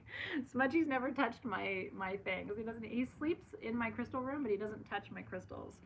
So if you have a naughty kitty, what I would do is put it up on a shelf or up on a table where, you know this thing that they do, this like, oh, wee, look at that. Can you put it under a glass dome? Of course you can, yeah. I mean, here, it's not going to change it, right? So if you have like, those cloches that they have at like Home Goods and stuff, it's like you can usually people put food under it at parties so there isn't like flies and stuff, but you can put a cloche over your grid, and sort of, it's like a glass dome that you can put over things. There's no reason not to do that. I think that's really smart, actually. I love it. Dawn said, I reset cat disruptions all the time. Yeah, and you can. I mean, if your cat comes along and does this thing, which they do, that does not disrupt your web. If your cat takes this and flings it across the room, I would just put it back and re-web it. I wouldn't drive yourself crazy about it. That's a great question, though. Yeah, but build your cat its own grid. Put some nice catnip on there. Smudgy got really stoned on catnip once. He won't go near it anymore. He had a really bad experience. He couldn't walk up the stairs. It freaked him out. So now if he smells it, he just literally runs the other way. This isn't necessarily about gridding, but I just have to say it because Larissa just said, I have 3 kitties. One is so adorable. Are your other kitties ugly, Larissa? Listen, I've never met an ugly cat, but I'm a cat lady. I swear I'm part cat. So, if I go to your house and you have cats, I just have to tell you, don't take it personally. I'm going to end up somewhere laying with your cats by the time I've been in your house for a little while. And Happy Hippie would like to know if a skull can be used for the centerpiece. No, a Happy Hippie, listen, again, world according to Athena, I would not, because a skull is not round or pointed. You either want to create a fountain of energy with a generator or an obelisk, or if you want to create like a radiating vibration of energy with a sphere. But a skull itself is not going to, it doesn't have a direct energy flow. It's not north and it's not round. So in terms of the flow of energy, I wouldn't. But there's no reason why you can't incorporate them like we did into the directions, right? You can either do them at the quarters or the cross quarters. Here we did them at the quarters, but you could switch them. So wherever you have your quartz points, guys, are called the quarters. Between those are called the cross quarters. Does that make sense? So the quarters are east, south, west, north. Those are the quarters. The slices in between are the cross quarters. And so what makes a grid look really beautiful isn't just having stuff at the 4 directions, it's having stuff in between the 4 directions of what we call the cross quarters. So you can add things like skulls or little carvings or little animals or little hearts or whatever. Like I'm getting ready to bring you a love grid for Valentine's Day with hearts on it. Those go at the quarters of the cross quarters, but you wouldn't put a quartz heart in the center, if that makes sense. But it's a great question. I just, as protocol goes, I probably wouldn't do it. I'm going to quickly show you deactivation here because I want to make sure I have time to show you everything, and I still have to teach you mudras and how to use your diamonds tonight. That's really, really important. That has to be part of this session. So let's pretend that we're all done here, and we're going to deactivate this grid. Because you finished your work, because the class is over that you were teaching, or your session with your client. Because if you're doing crystal healing work with a client, how beautiful it is to set up a grid for them before they arrive. In the room where you're going to be doing your crystal healing session, like think about yourself as a client. Wouldn't you appreciate that if you walked in and your crystal healer said, well, you know, in preparation for today, I set up an ancestral healing grid for us. Like what a nice touch, right? And we built this on a drum with some, dried plants and a few crystals. So this is an extra touch for people. And I'm telling you something, there are a lot of crystal healers around right now. You're going to have to set yourself apart. The basic crystal healer, again, comes in, asks you some questions, has you lay on the table, puts a stone on each chakra, waves their magic wand, and then you're all done and you leave. That's super, super basic. Super basic isn't really cutting it for people anymore. They want to be anointed. They want to have a grid set up. You might even incorporate very gentle sort of, light touch into your massage or into your crystal healing work. And I will show you more about that. I'm not talking about really getting in there and doing body work, but some additional nice touches, giving them a velvet pillow for over their eyes, putting a pillow under their knees, making them comfortable, having, a diffuser going with some essential oils to infuse into the space. These are all just additional extra touches, giving them crystals to hold in their hands while you're doing body work on them. And so through the year, I'm going to be reminding you of all these extra touches because it makes all the difference in the world between being a crystal healer that someone would want to go back to and be a regular client with, and being a crystal healer where you see somebody once and maybe you don't see them again. So you have to think about, I was teaching my soul shift students set and setting last night, and it really goes back to that, setting the space, but also thinking about your own intention, your own process, and how you can make it a really special experience for people. Okay, so let's pretend that we are deactivating this now. You go back to the center, okay? And you come back to your intention. Deactivating again, best done at the new moon.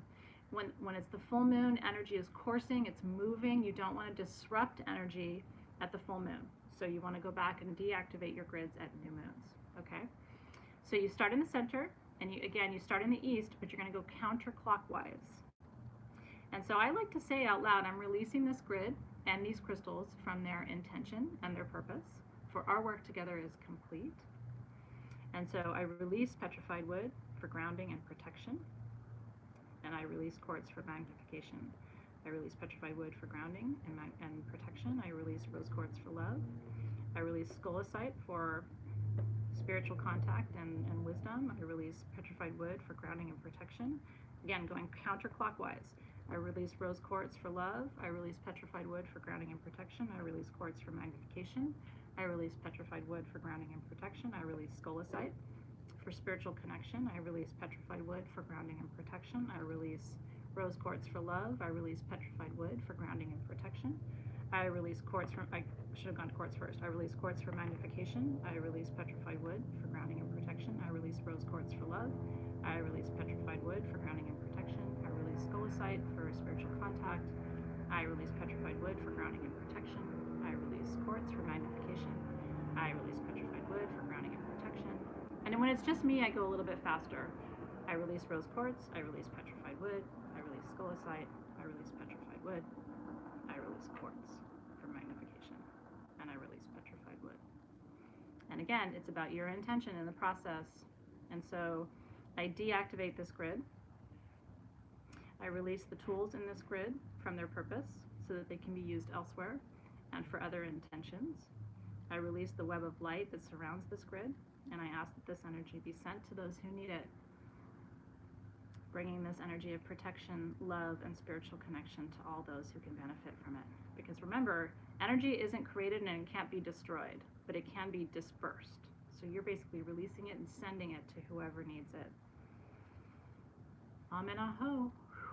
And so it is. Amen-a-ho, and so it is. Again, best done at the new moon. Before we move on, I see a couple really good questions. One of them is, do you have to use the same wand that you activated with to deactivate? You do not have to. Funny enough, though, and I'm glad, I love all the questions that you guys ask because it just gets us onto some interesting lines of conversation. I don't have a lot of wands that I use. I really have this one that I primarily use here, and I have one at home that I use. And the one at home that I use is actually a continuous piece of quartz. It's actually longer than this. It's a Lemurian blade. It's drool worthy. I got it a couple of years ago, maybe 5 years ago in Tucson. But I don't have a ton of wands. So I tend to always use this wand. If you were in Soul Shift with me last year, you saw I use this every time. And then I always have my one wand at home that I use. So I end up using the same tool, but it doesn't mean you have to. You can activate with one and deactivate with the other. And Happy Hippie would like to know, they're also fascinated with the skulls. She'd like to know if you can use skulls of different stones. Oh, you can. Oh, 3,000%. These are just ones that we had in the shop, these little Aura rose quartz skulls, so we pulled them out. We tried to only use things in the grids here that we had in stock because we were like, wouldn't that be shitty to show you a grid? And you're like, I want to make that. And we'd be like, good luck, go find the things, right? So everything that you see on our grids is on sagegoddess.com. But if you have other skulls, they also don't have to match. I mean, I'm a little OCD. We all are here at SG, okay? So we go matchy, you know. I mean, Alexis and Hannah did this one, and they picked a beautiful petrified wood obelisk that happens to have some pink in it. I mean, it couldn't be any prettier, right? But it doesn't matter if your stones match. It doesn't matter what, again, purist talking to you, okay? You got to have some kind of quartz in the center. Remember that petrified wood is quartz. You guys know that, right? Petrified wood is a 6.5 on the measure of hardness scale, same as quartz, and that's because it's 75 to 90% quartz. A lot of people don't know that. So you can absolutely use petrified wood in the center of a grid because all of the water and everything over the thousands and millions of years has slipped away. And sometimes you'll even find quartz pockets on your petrified wood. Because it really is made now, after all these thousands and millions of years, it really is just entirely made of silicon dioxide. Yeah, it's fascinating. Not all minerals degrade and function that way, but I do want you to know that petrified wood is sort of exchangeable or interchangeable for quartz. Lillian has a fantastic question. She said, how do you know what stones to use for grids if you don't know yet what their energy is? Can you use your intuition? Oh, 1,000% too. So if you don't know yet, use your intuition. And you know what I will tell you? Eventually you'll come back and laugh. Because I'm sure you're accurate. You know, like you'll end up going, oh, I like this one, and I'm going to put this one. Just make sure you have quartz in the center and quartz at the 4 directions, at the edges. That's the most important thing. Whatever else you mix and match in there, plants, stones, crystals, whatever, but try to create balance, right? I've taught you about the quarters and the cross quarters, so try to create balance so that you have all of that too.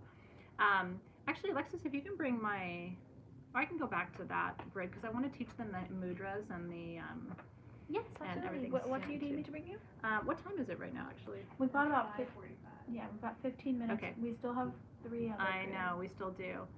It might be good just to briefly show them, and then I'll go back for the last 5 minutes and teach them the mudras and the hand signals. Is that okay? Absolutely. I think it'd be beneficial too, just as a lot of people have questions about creativity with their grids. Yeah. I think we should just go over as long as you have this. Yeah. So let me say that one more time because it's a really good point. I want you to be creative. Please be creative. It's not required of you, but it will make it more fun for you. It gets super boring when you're not creative. So again, what do you have to have? Some kind of quartz in the middle.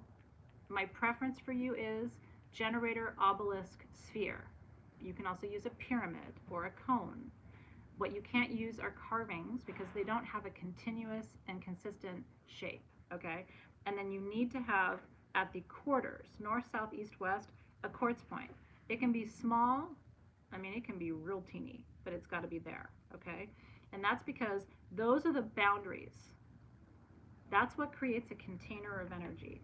Everything else that you see here is just creativity. White sage leaves, beautiful eucalyptus, scolecite needles and stuff. This is just creativity. But those are the things that you have to have, and then after that, what you do is up to you. And even again, if you don't even have this, you just use your finger to go around them, because your finger conducts energy. You are an electrical lady or gentleman. I'm so glad. Are you guys enjoying this? I just want to make sure. Are you guys having a good time? It's such a different format, and but I'm having a blast with it, and I am so grateful to Hannah and Alexis for being here. But I just want to make sure you guys are getting everything that you need and you're enjoying it. Okay, here's the thing. I was getting super bored. I have ADHD, and I was getting real bored up there, just sitting on the table going, "This is petrified wood." So we thought this year of like getting you in the mix and showing you things was way more exciting. Okay, good. I mean, if you didn't like it, I'd go back and do the thing, but I don't know. I think this is more interesting. Okay, I'm going to go on the move again, okay, and I'm going to come show you some other grids. And Alexis is going to help me do that. Okay. Yeah, go this way. If you saw our setup here, you'd laugh a little bit. You know what? It's working. We're innovative. That's what we are. We are creative ladies here at Sage Goddess. Can Okay. move this closer too. I think I love it. Okay. And I get to look at you too a little bit. How's that? Okay. This is our Ultimate Healing Grid. Some of you have this because this whole grid was on Sage Goddess. And so some of you bought this grid, so if it looks familiar, it's because it's a grid that you already have. If you didn't get it and you like it, we still have 3 dozen of these grids in stock. So what this grid came with is the clear quartz generator in the middle, and then it came with bloodstone, which is this stone right here. I'm still figuring out where to show you.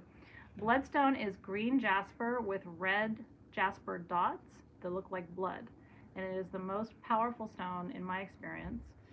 There's a few others too that are good for pain relief, but this is a really good one for physical pain relief. Then it came with green kyanite from Africa, which is a really powerful physical healer. It came with sugilite, which is the stone that everybody says cures the big disease. Very powerful for autoimmune issues, which I have and a lot of you have. And then this is brucite from Pakistan. And brucite is a solar plexus healer, really good for IBS, irritable bowel syndrome, Crohn's disease, ulcerative colitis. I had Crohn's disease. My daughter had ulcerative colitis. Like, we're just like an autoimmune family. And then 4 quartz points. So this is the Ultimate Healing Grid, and that's everything that it came with. So now you know why. When you're on SG and you're like, oh, the grids she always sells come with a quartz generator, 4 quartz points, and then 4 other stones. And you can either put your quartz points at the end of the 4, you know what I mean, of the 4, just have stones at the quarters and not at the cross quarters, or you can incorporate flowers in, like we've done here, just little, individual flowers and little flower petals. And then this is Master Healer perfume, so if I was anointing these stones, I probably would choose that blend.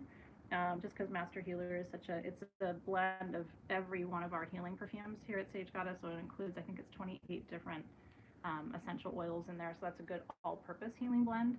And then again, the activation process, the setting process would be exactly what I just showed you. And if you wanted to reactivate at the full moons, you would just go over it again, drawing additional web lines. Any questions about that? A good general sacral healer, good question, Kelly. Your sacral stones are all the stones in the orange family, right? Because that's the color of the sacral chakra. My favorite sacral healer is carnelian.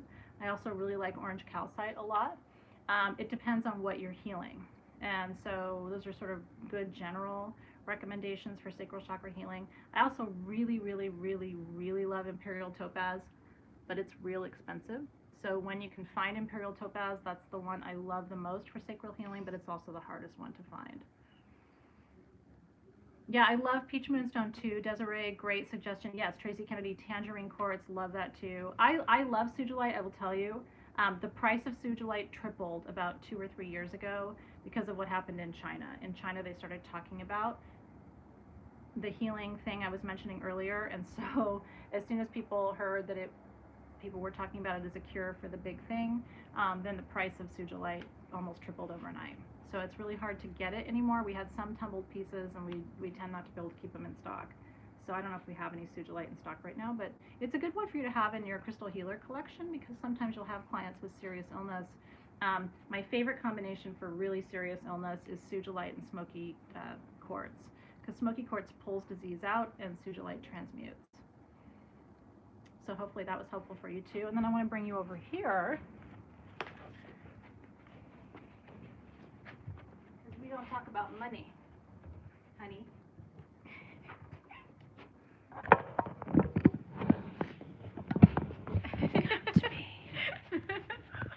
I feel like you're in my bedroom or something. It's You guys awkward, but really also should- really fun. You guys really should see the behind the scenes. It's so weird. I don't know if you guys are gonna be able to see this. Can I see it? Yeah, I can. I'm gonna fix it. Right. Okay. It's so pretty. Isn't it beautiful? How's that? I'm guiding you. Okay. Prosperity. We are in the southeast corner of the Sage Goddess classroom. And so this is a really simple grid, actually. It looks very fancy because Hannah and Alexis put the lights and the fabric and everything else. But this is mostly citrine. This is tumbled citrine from the Congo region of Africa. We like Congo citrine because it's guaranteed not to be heat treated. When you can see the smoky and the citrine in your pieces, that's how you know it's not heat treated. Isn't that beautiful? There's a rainbow in that one. So this is a lot of smoky citrine. They put a beautiful yellow fluorite generator. Now, even though this is not quartz, you have to really think about that. Ideally, we would have a citrine generator in the middle. We put this here for teaching purposes, but in a perfect world, if I was really doing money magic, I probably would choose a citrine generator over a fluorite generator for the center. Not as conductive as quartz. Does that make sense? But for the purposes of showing you, and then we included little flower petals, quartz points at all the directions. You would anoint with something like Mega Money or another prosperity blend. There's lots of different prosperity oils that you can work with. And again, you would activate this, this particular grid clockwise. I have a surprise for you. It's so weird that I can't really see you. I'll tell you when I get back over here, because Can I I can't see get in the you? corner. No. Oh, okay. Um, Alright, let's. Trying to save Hannah. They're getting the wide view of the Yeah. classroom, which is kind of cool. Say hello to our classroom, guys. And hello to Athena. Come back. Okay. Roll it on over, Alexis. I almost think we should like show. We'll have to post a picture of it. We will post a picture because it's so funny. You guys are going to get the biggest kick out of like our little behind the scenes here, but we're having fun, right? Okay, this is our heart healing grid. And so I'm going to say hi to you, and then we're going to point it down so you can actually see the grid. You got to come way down. Claire put So us. good. It's fun, right? Thank God I have the people I work with, honestly. If I didn't have Hannah and Alexis, I think I'd lose my damn mind. Okay, but you've got to come really far. They're only looking at me right now. Oh, okay. Yeah, it's all me. So I thought you wanted it. To No, be I bigger. wanted to be that. Okay. Looks like you're watering a plant. You gotta back it up a little bit. Yeah, back it up. Okay. All right, cool. You may have to hold it. There we go. Okay. Rose quartz in the middle, totally fine. Can you back up just a little bit more?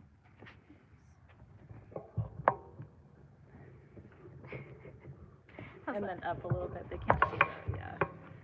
Okay. Oh, that's pretty good. Thank you. Here. Rose quartz in the middle, which is great. It's quartz. Okay. Then we have Veracite, which is green turquoise. 4 pieces around that. Veracite is about healing old love. Did you know that? Do you have any old love issues? I pretty much have worked through all mine, but I've been married for almost 20 years, so I'm not really thinking about old people. I don't mean old people, I mean like my old people. I don't really think about my old people anymore. But if you're still hung up on, you know, people from the past, then Veracite's really good. This one has morganite at the quarters, and remember, there's quarters and cross quarters. She actually put 8 quartz points around, so she's got quartz at the quarters and cross quarters, which is great. You can't have too much quartz, but you can have not enough quartz, okay? And then she has the quartz points. She put beautiful flower petals, and then this is how, and we're going to work with the chumpies later. I do want you to know that we do have these rhodonite chumpies. So if you wanted a set of chumpies, but I haven't, if you know what they are, then you know what they are. If you don't know what they are, I don't have enough time tonight to teach you.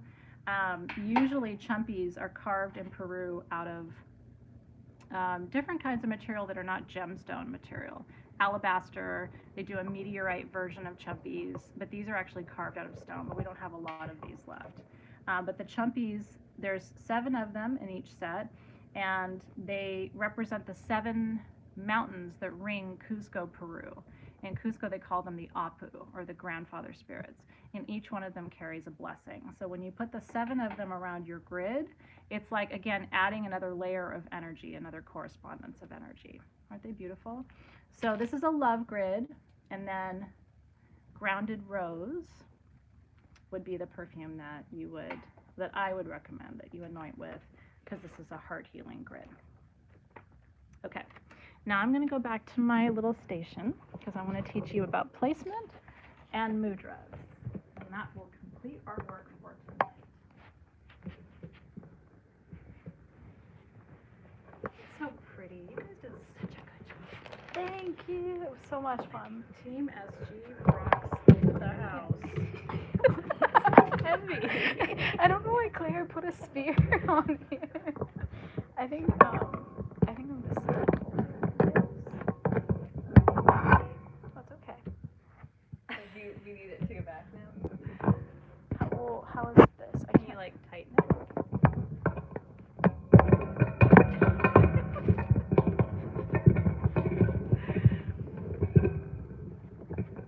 You guys are so sweet and patient while we figure it out. It's so great. We love you. This is what real crystal healing looks like. Well, we didn't know how to roll you around the room. I mean, other than having them just hold the iPad for 2 hours, which isn't really feasible. Okay.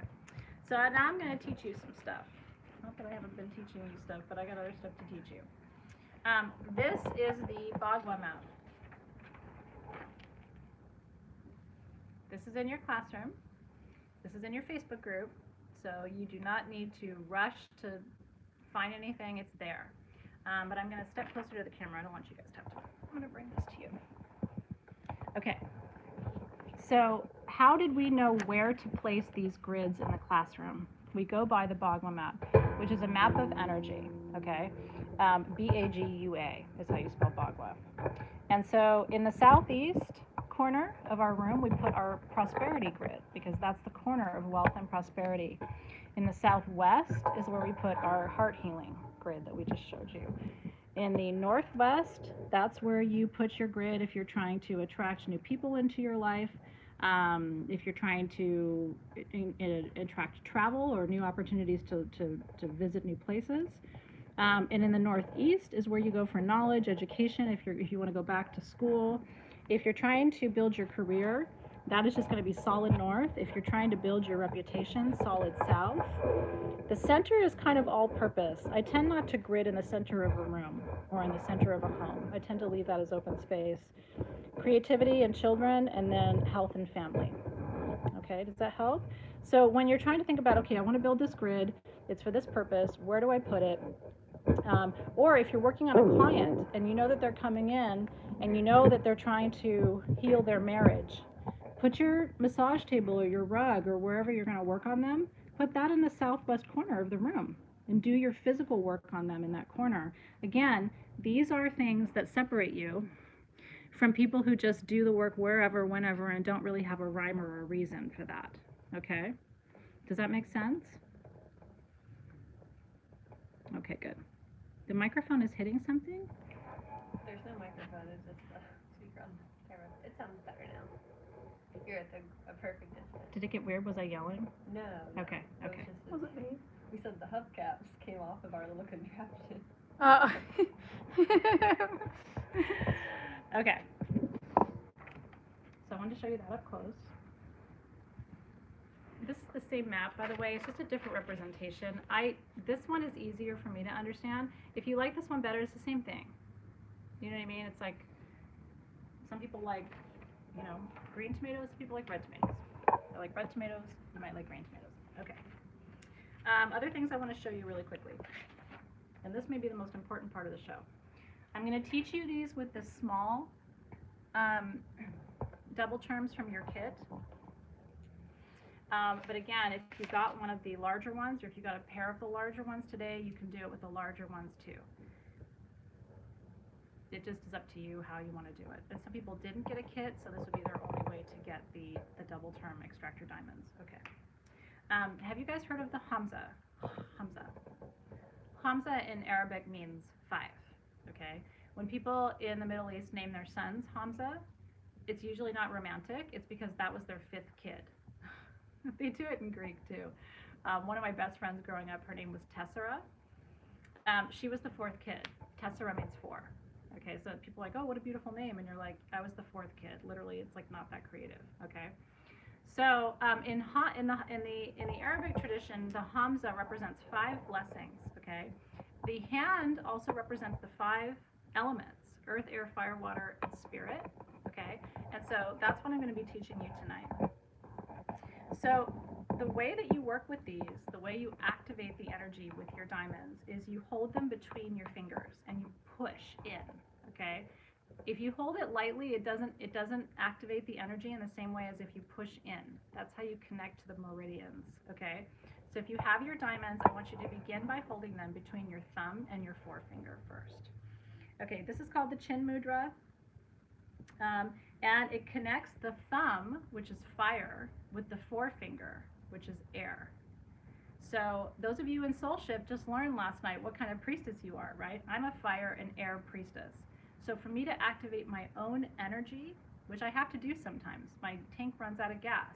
The first thing I do when I'm depressed or discouraged or sad is I grab these and I push in between my forefinger and my thumb. And just call your energy into present time. And push as far as you can until it's not comfortable, okay? And hold. And so you can just imagine you're activating fire and air energy in your body. And you can imagine flames cycling through, you can imagine winds blowing through, you can give all kinds of visuals to this, okay? Isn't that fun? Okay. Now, if you want to activate fire and spirit element, the spirit element is your middle finger. And so you would do what's called the Shuni Mudra for strength. So this mudra is for creativity. Fire and air is for creativity, as well as centering for you if you're a fire priestess or an air priestess, okay? This mudra, with your middle finger and your thumb, is for strength, because it connects your fire to God. Where does your strength come from, right? From spirit. And so if you're feeling weak, physically weak, energetically weak, like you've lost your motivation, you've lost your connection to source, these go between the middle finger and the thumb to activate that energy. If you are feeling sick, it is thumb and ring finger, which is fire and earth. This is also for grounding energy, and this is for you if you are an earth priestess. You always use your thumb because fire is thought to be the source of transformation. It shifts your energy. It's alchemical, right? So in order to shift from one form to another, from sick to well, from poor to prosperous, you have to engage fire, because fire is the alchemy. So between your ring finger and your thumbs is how you activate that energy stream of healing, physical healing. And then if you want to activate all energy streams at once, try first putting your ring finger and your thumb and then placing the pinky finger in the center. Do you see where the flat part is? Put your pinky right there. And this is how you activate full energy streams, because the energy of your forefinger and your middle finger of air and spirit are already coming. You're sort of closing the cycle by pulling in the energy through the other fingers. So pinkies are on the flat side, and the pieces between your ring finger and your thumb, and you're calling in that energy. You could also put your other 2 fingers over the top of it and just sort of close your fingers around the whole piece. This becomes much easier. By the way, you can imagine when you are working with the larger diamonds, it's much easier to activate all of the energies when you have the larger pieces. So that's the other benefit maybe to having a larger size, is it's just easier to get all your fingers on there. But you can do it with the smaller piece. You just gotta really be mindful and make sure that you're making contact with all fingers. Is that helpful for you guys? Okay, so you can do mudras without stones. What these do, by almost piercing the skin, is they activate the meridians. And so that's why I had these made for you. They're just, like I said, they move energy, they release energy, they shift stuck energy. And so, and again, you'll feel the difference. Try doing a mudra without the stone. Try it now. And then try pushing in. I mean, this hand is vibrating and this hand is not. And it doesn't mean that the energy isn't moving. It's just one more trick in your toolkit. So what do you do with a client? You want to give your client something to do with their hands as a crystal healer. You should never have a client laying on your table or sitting in your chair with empty hands. They need, I mean, they can just lay there like this, but why? So what I always do is I give these to my client first, and I say, let's call in wisdom and creativity, right? Or, you know, if they're not feeling grounded, let's call in strength with the middle finger and the thumb. Physical strength. Or I'm feeling so weak, or I'm feeling so exhausted, or I'm feeling so stressed out. Here they go. And just say, just hold these while I'm working. And watch. I mean, they will lay back and start working with these, and then every single time they'll be like, I don't want to give these back. I want to take these with me. So if you're going to start working with these as a crystal healer, you probably at some point down the road should get a couple of extra sets to have to sell to your clients, because they'll be like, I don't know what to tell you, but I can't give these back to you. It just feels so good, I don't want to let it go. But they are doing something. And again, quartz channels energy. It doesn't conduct energy, it's not conductive, but it does channel energy. And so it's like holding a ray of light between your fingers, but it's also piercing into those meridians, those key lines or chi lines, those energy lines. And so that's how it's running the frequency for you. I'm so glad. Are there any questions about bagua placement, the activator diamonds? You have to have two in one. You have to use both hands. No, so you can do one hand at a time. Obviously, it's nice if you can do both. But you can have one diamond in one hand and then just be doing the mudra with your other hand without the diamond. What I would do, though, is after a few minutes, I would switch. You know what I mean? So that you pass back and forth. So let's say you got one of the larger ones, but you just got one. Like this. Feels so good. And then like this. And just switch back and forth. You can also hold it this way. You can. There's no reason, right, that you can't. So you will make up your own sort of process. And again, remember, you can also use this to activate your grid. So this becomes kind of a multi-purpose tool. The one thing I will tell you is whether it's, this is my personal needle, and I'll be teaching you how to use these in March. Be very careful, keep them in their box or their packaging, because it's so easy to ding this, and you want the sharp. The sharp is the thing, so you don't want this to get dinged or knocked around. Like literally this will go back in my box, in my purse, as soon as we're done. I pulled it out of my handbag. Like, this travels with me. This will travel with me to Tucson tomorrow, because invariably somebody will come up to me and go, oh my God, my energy's so screwed up, and I'll be like, give me your palm, and we'll do the thing, right? So you'll end up wanting to have this with you all the time. Yeah, you can use a Vogel, and I'm going to teach you, remember, I'm going to teach you in March about the difference between extractor needles and Vogels. They do slightly different things. You can't really do the same thing with both, which is why I like to have both. But if you're only going to have one tool for extraction, probably a Vogel. It's a heavier duty tool for the work that we do. So if you're going to choose between tools, I would probably go with a Vogel. But if you have the ability to have both in your collection, especially if you're going to be a career crystal healer, you may want to try to accumulate some of these tools. You don't have to gather them all right away. You know what I mean? Like, get a Vogel, wait a couple months. Get a needle, wait a couple months. Like, you don't, sometimes when we start something new, we get all excited and we feel like we have to have everything right away. You really don't have, and I don't have enough for you to have everything right away. So kind of pace yourself. Like I said, before we went live, there was about 100 of these left, and there's a lot of you, a lot more than 100 of you. So don't feel like you have to, oh, I gotta go rush and get all the things. Take your time, pace yourself, use your intuition. I do think that the small diamonds that came with the kit will be used by you very frequently. That's my hope anyway, is that you'll really incorporate them into your practice. Any other questions for us tonight? One good question was, so the map, should you base your entire house on that, or just Oh, it's a room by great room? question. Yeah, and I meant to say that to you guys, so thank you for asking. This goes for one room, the whole house.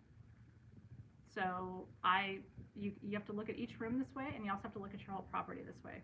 So my main prosperity grid is outside of my house. I have one inside and I have one outside in the garden. And that's where I have my 4 directional generators. My 4 directional generators are not actually inside my house, they're outside. And so it's good to grid outside too, especially your crystals have been through a lot. Little rain, little snow ain't gonna hurt them. If you're going to be buried under snow, maybe you want to grid in the spring or in the summertime, right? But in general, I like to have my grids outside. But so the southeast corner of your property is where that goes for prosperity, and then the southeast corner of a room is where that goes. So you use it either for your entire house, your entire property, or for an individual room. It's a great question. Anything else on you guys' minds? Does the pinky represent water? The pinky is water. Fire, air, spirit, earth, water. So yeah, so you have to think about that, right? If you're a water priestess, or let's say I'm not a water priestess, I'm a fire priestess, right? But water is my healing element. So when I'm doing a lot of healing work, water is also the element of prosperity. So if you're trying to attract wealth and prosperity, and then you can start using mantras, right? Shreem, shreem, shreem, shreem, shreem, shreem, shreem, which is the mantra for Lakshmi, right? So you can just sit in meditation, shreem, shreem, shreem, shreem, shreem, shreem, shreem, 108 times, right? So it's really beautiful to start to incorporate mudras with mantras. That's the ultimate practice. And if you guys like that, we can start to incorporate more of that into what we do, because again, this goes above and beyond the traditional sort of vanilla crystal healing, at least that I've seen that's out there. You know, when you incorporate scent and mudras and mantras and all of these things, it takes it beyond just the crystal healing experience and really starts to elevate people's experience overall. They feel the difference because the words, the mudras, the hand gestures have meaning, the words have meaning, right? So incorporating all that's important. Oh, I'm glad you guys like it. Marianne said her diamond quartz tip was chipped when you received it. Did you let Team SG know? Yeah, let support.sagegoddess.com know. Yeah, let's support.sagegoddess.com know, and hopefully they can send you a replacement. You shouldn't have received something that wasn't sharp. Sometimes they're not like scientifically sharp. Do you know what I mean? Like these, I wouldn't look at these and say they're chipped, but they're definitely, you know, they might, so take a look at it, but if there's an actual chip in it, we should replace that for you, so please let them know. The middle finger is aligned with an element. It's the spirit element. Remember that, and some of you may not come from like Wiccan or pagan origins like I did originally in my practice. Like I said, it's not my practice anymore, but I love the training. Think of the pentagram, right? That's earth, air, fire, water, spirit. It's a 5. And so the Hamza is another way of thinking about the star, right? The 5 elements of earth, air, fire, water, and spirit. We're hoping to get more of the diamonds for you. We've been doing so many different carvings and different things that, and it's only one man who carves them. Which if you get frustrated, like, why don't you guys have more of those things? There's only one man in the world who's carving them for us, and so we have to like give him a chance to replenish his stock and his schedule, and then we ask him for more when we can. Oh, these are such great questions, you guys. Is there any stone to never grid with? No. And stones don't cancel each other out. It's kind of a 3D perspective on stones when people are like, oh, if you work with carnelian and lepidolite, do they cancel each other out? Because carnelian is big vibe energy and lepidolite's super chill lithium, and it's like they don't really cancel each other out. Sometimes they can neutralize the effects of each other, but one doesn't make the other one invalid or not relevant. So that's a great question too. Our camera's getting a little wobbly and the mic isn't doing so well, so I think this is a good point. To conclude Yeah, and then for we tonight. can answer Okay. any questions in the Facebook group. Yeah, so just know if you have additional questions, and we're also going to try to work on our setup too. This is our first time taking you around the room, so thank you for your patience. It's not Food Network, I know, but we are working on it. I do want to thank Hannah and Alexis, who did a heroic job of helping us get everything ready and also executing and helping us have a good experience tonight. So thank you both. I want to thank you guys for being here. We hope that you had a really great time tonight. We had a lot of fun teaching you and showing you all of these beautiful things. It was heroic, right? So I hope you feel like you have your legs under you now with gridding. And I hope you feel excited to grid. You know, it's like, you know, look around your home and think about what you are trying to call in for 2020. And then get creative and work your intuition. It's not going to lead you astray. And I will always tell you this as your teacher. You know, I know a lot. I've been around the block. I've been trained by some of the best crystal healers. I have crystal healers on staff who've been trained by some of the best crystal healers. So I've kind of seen it all. But I'm never going to tell you this is right and that's wrong. At the end of the day, you have to trust your intuition because you're the magic and you know what's right for you. And you will ultimately know what's right for your clients too. So I'm here to give you what I think are best practices, but after that, where you take it and how you mold it and how you incorporate and put your fingerprint on it, your personality, your energy, you know, that's what your clients are going to love at the end of the day anyway. And if you don't practice on clients, that's okay. The same goes for your personal practice too. So thank you for being here, everybody. We love you. Stay tuned in your Facebook group. I'll be going live from Tucson tomorrow. And I have a surprise up my sleeve. So if you like to see crystals, and I have a feeling you do. And then next week it'll be me and Alexis live from Tucson every flipping day all day long. Mm-hmm. So get ready for that. All right, you guys. Good night. We love you. We'll look forward to seeing you guys soon. Take care. And bring your questions to the Facebook group. We'll follow up with you there. See you then.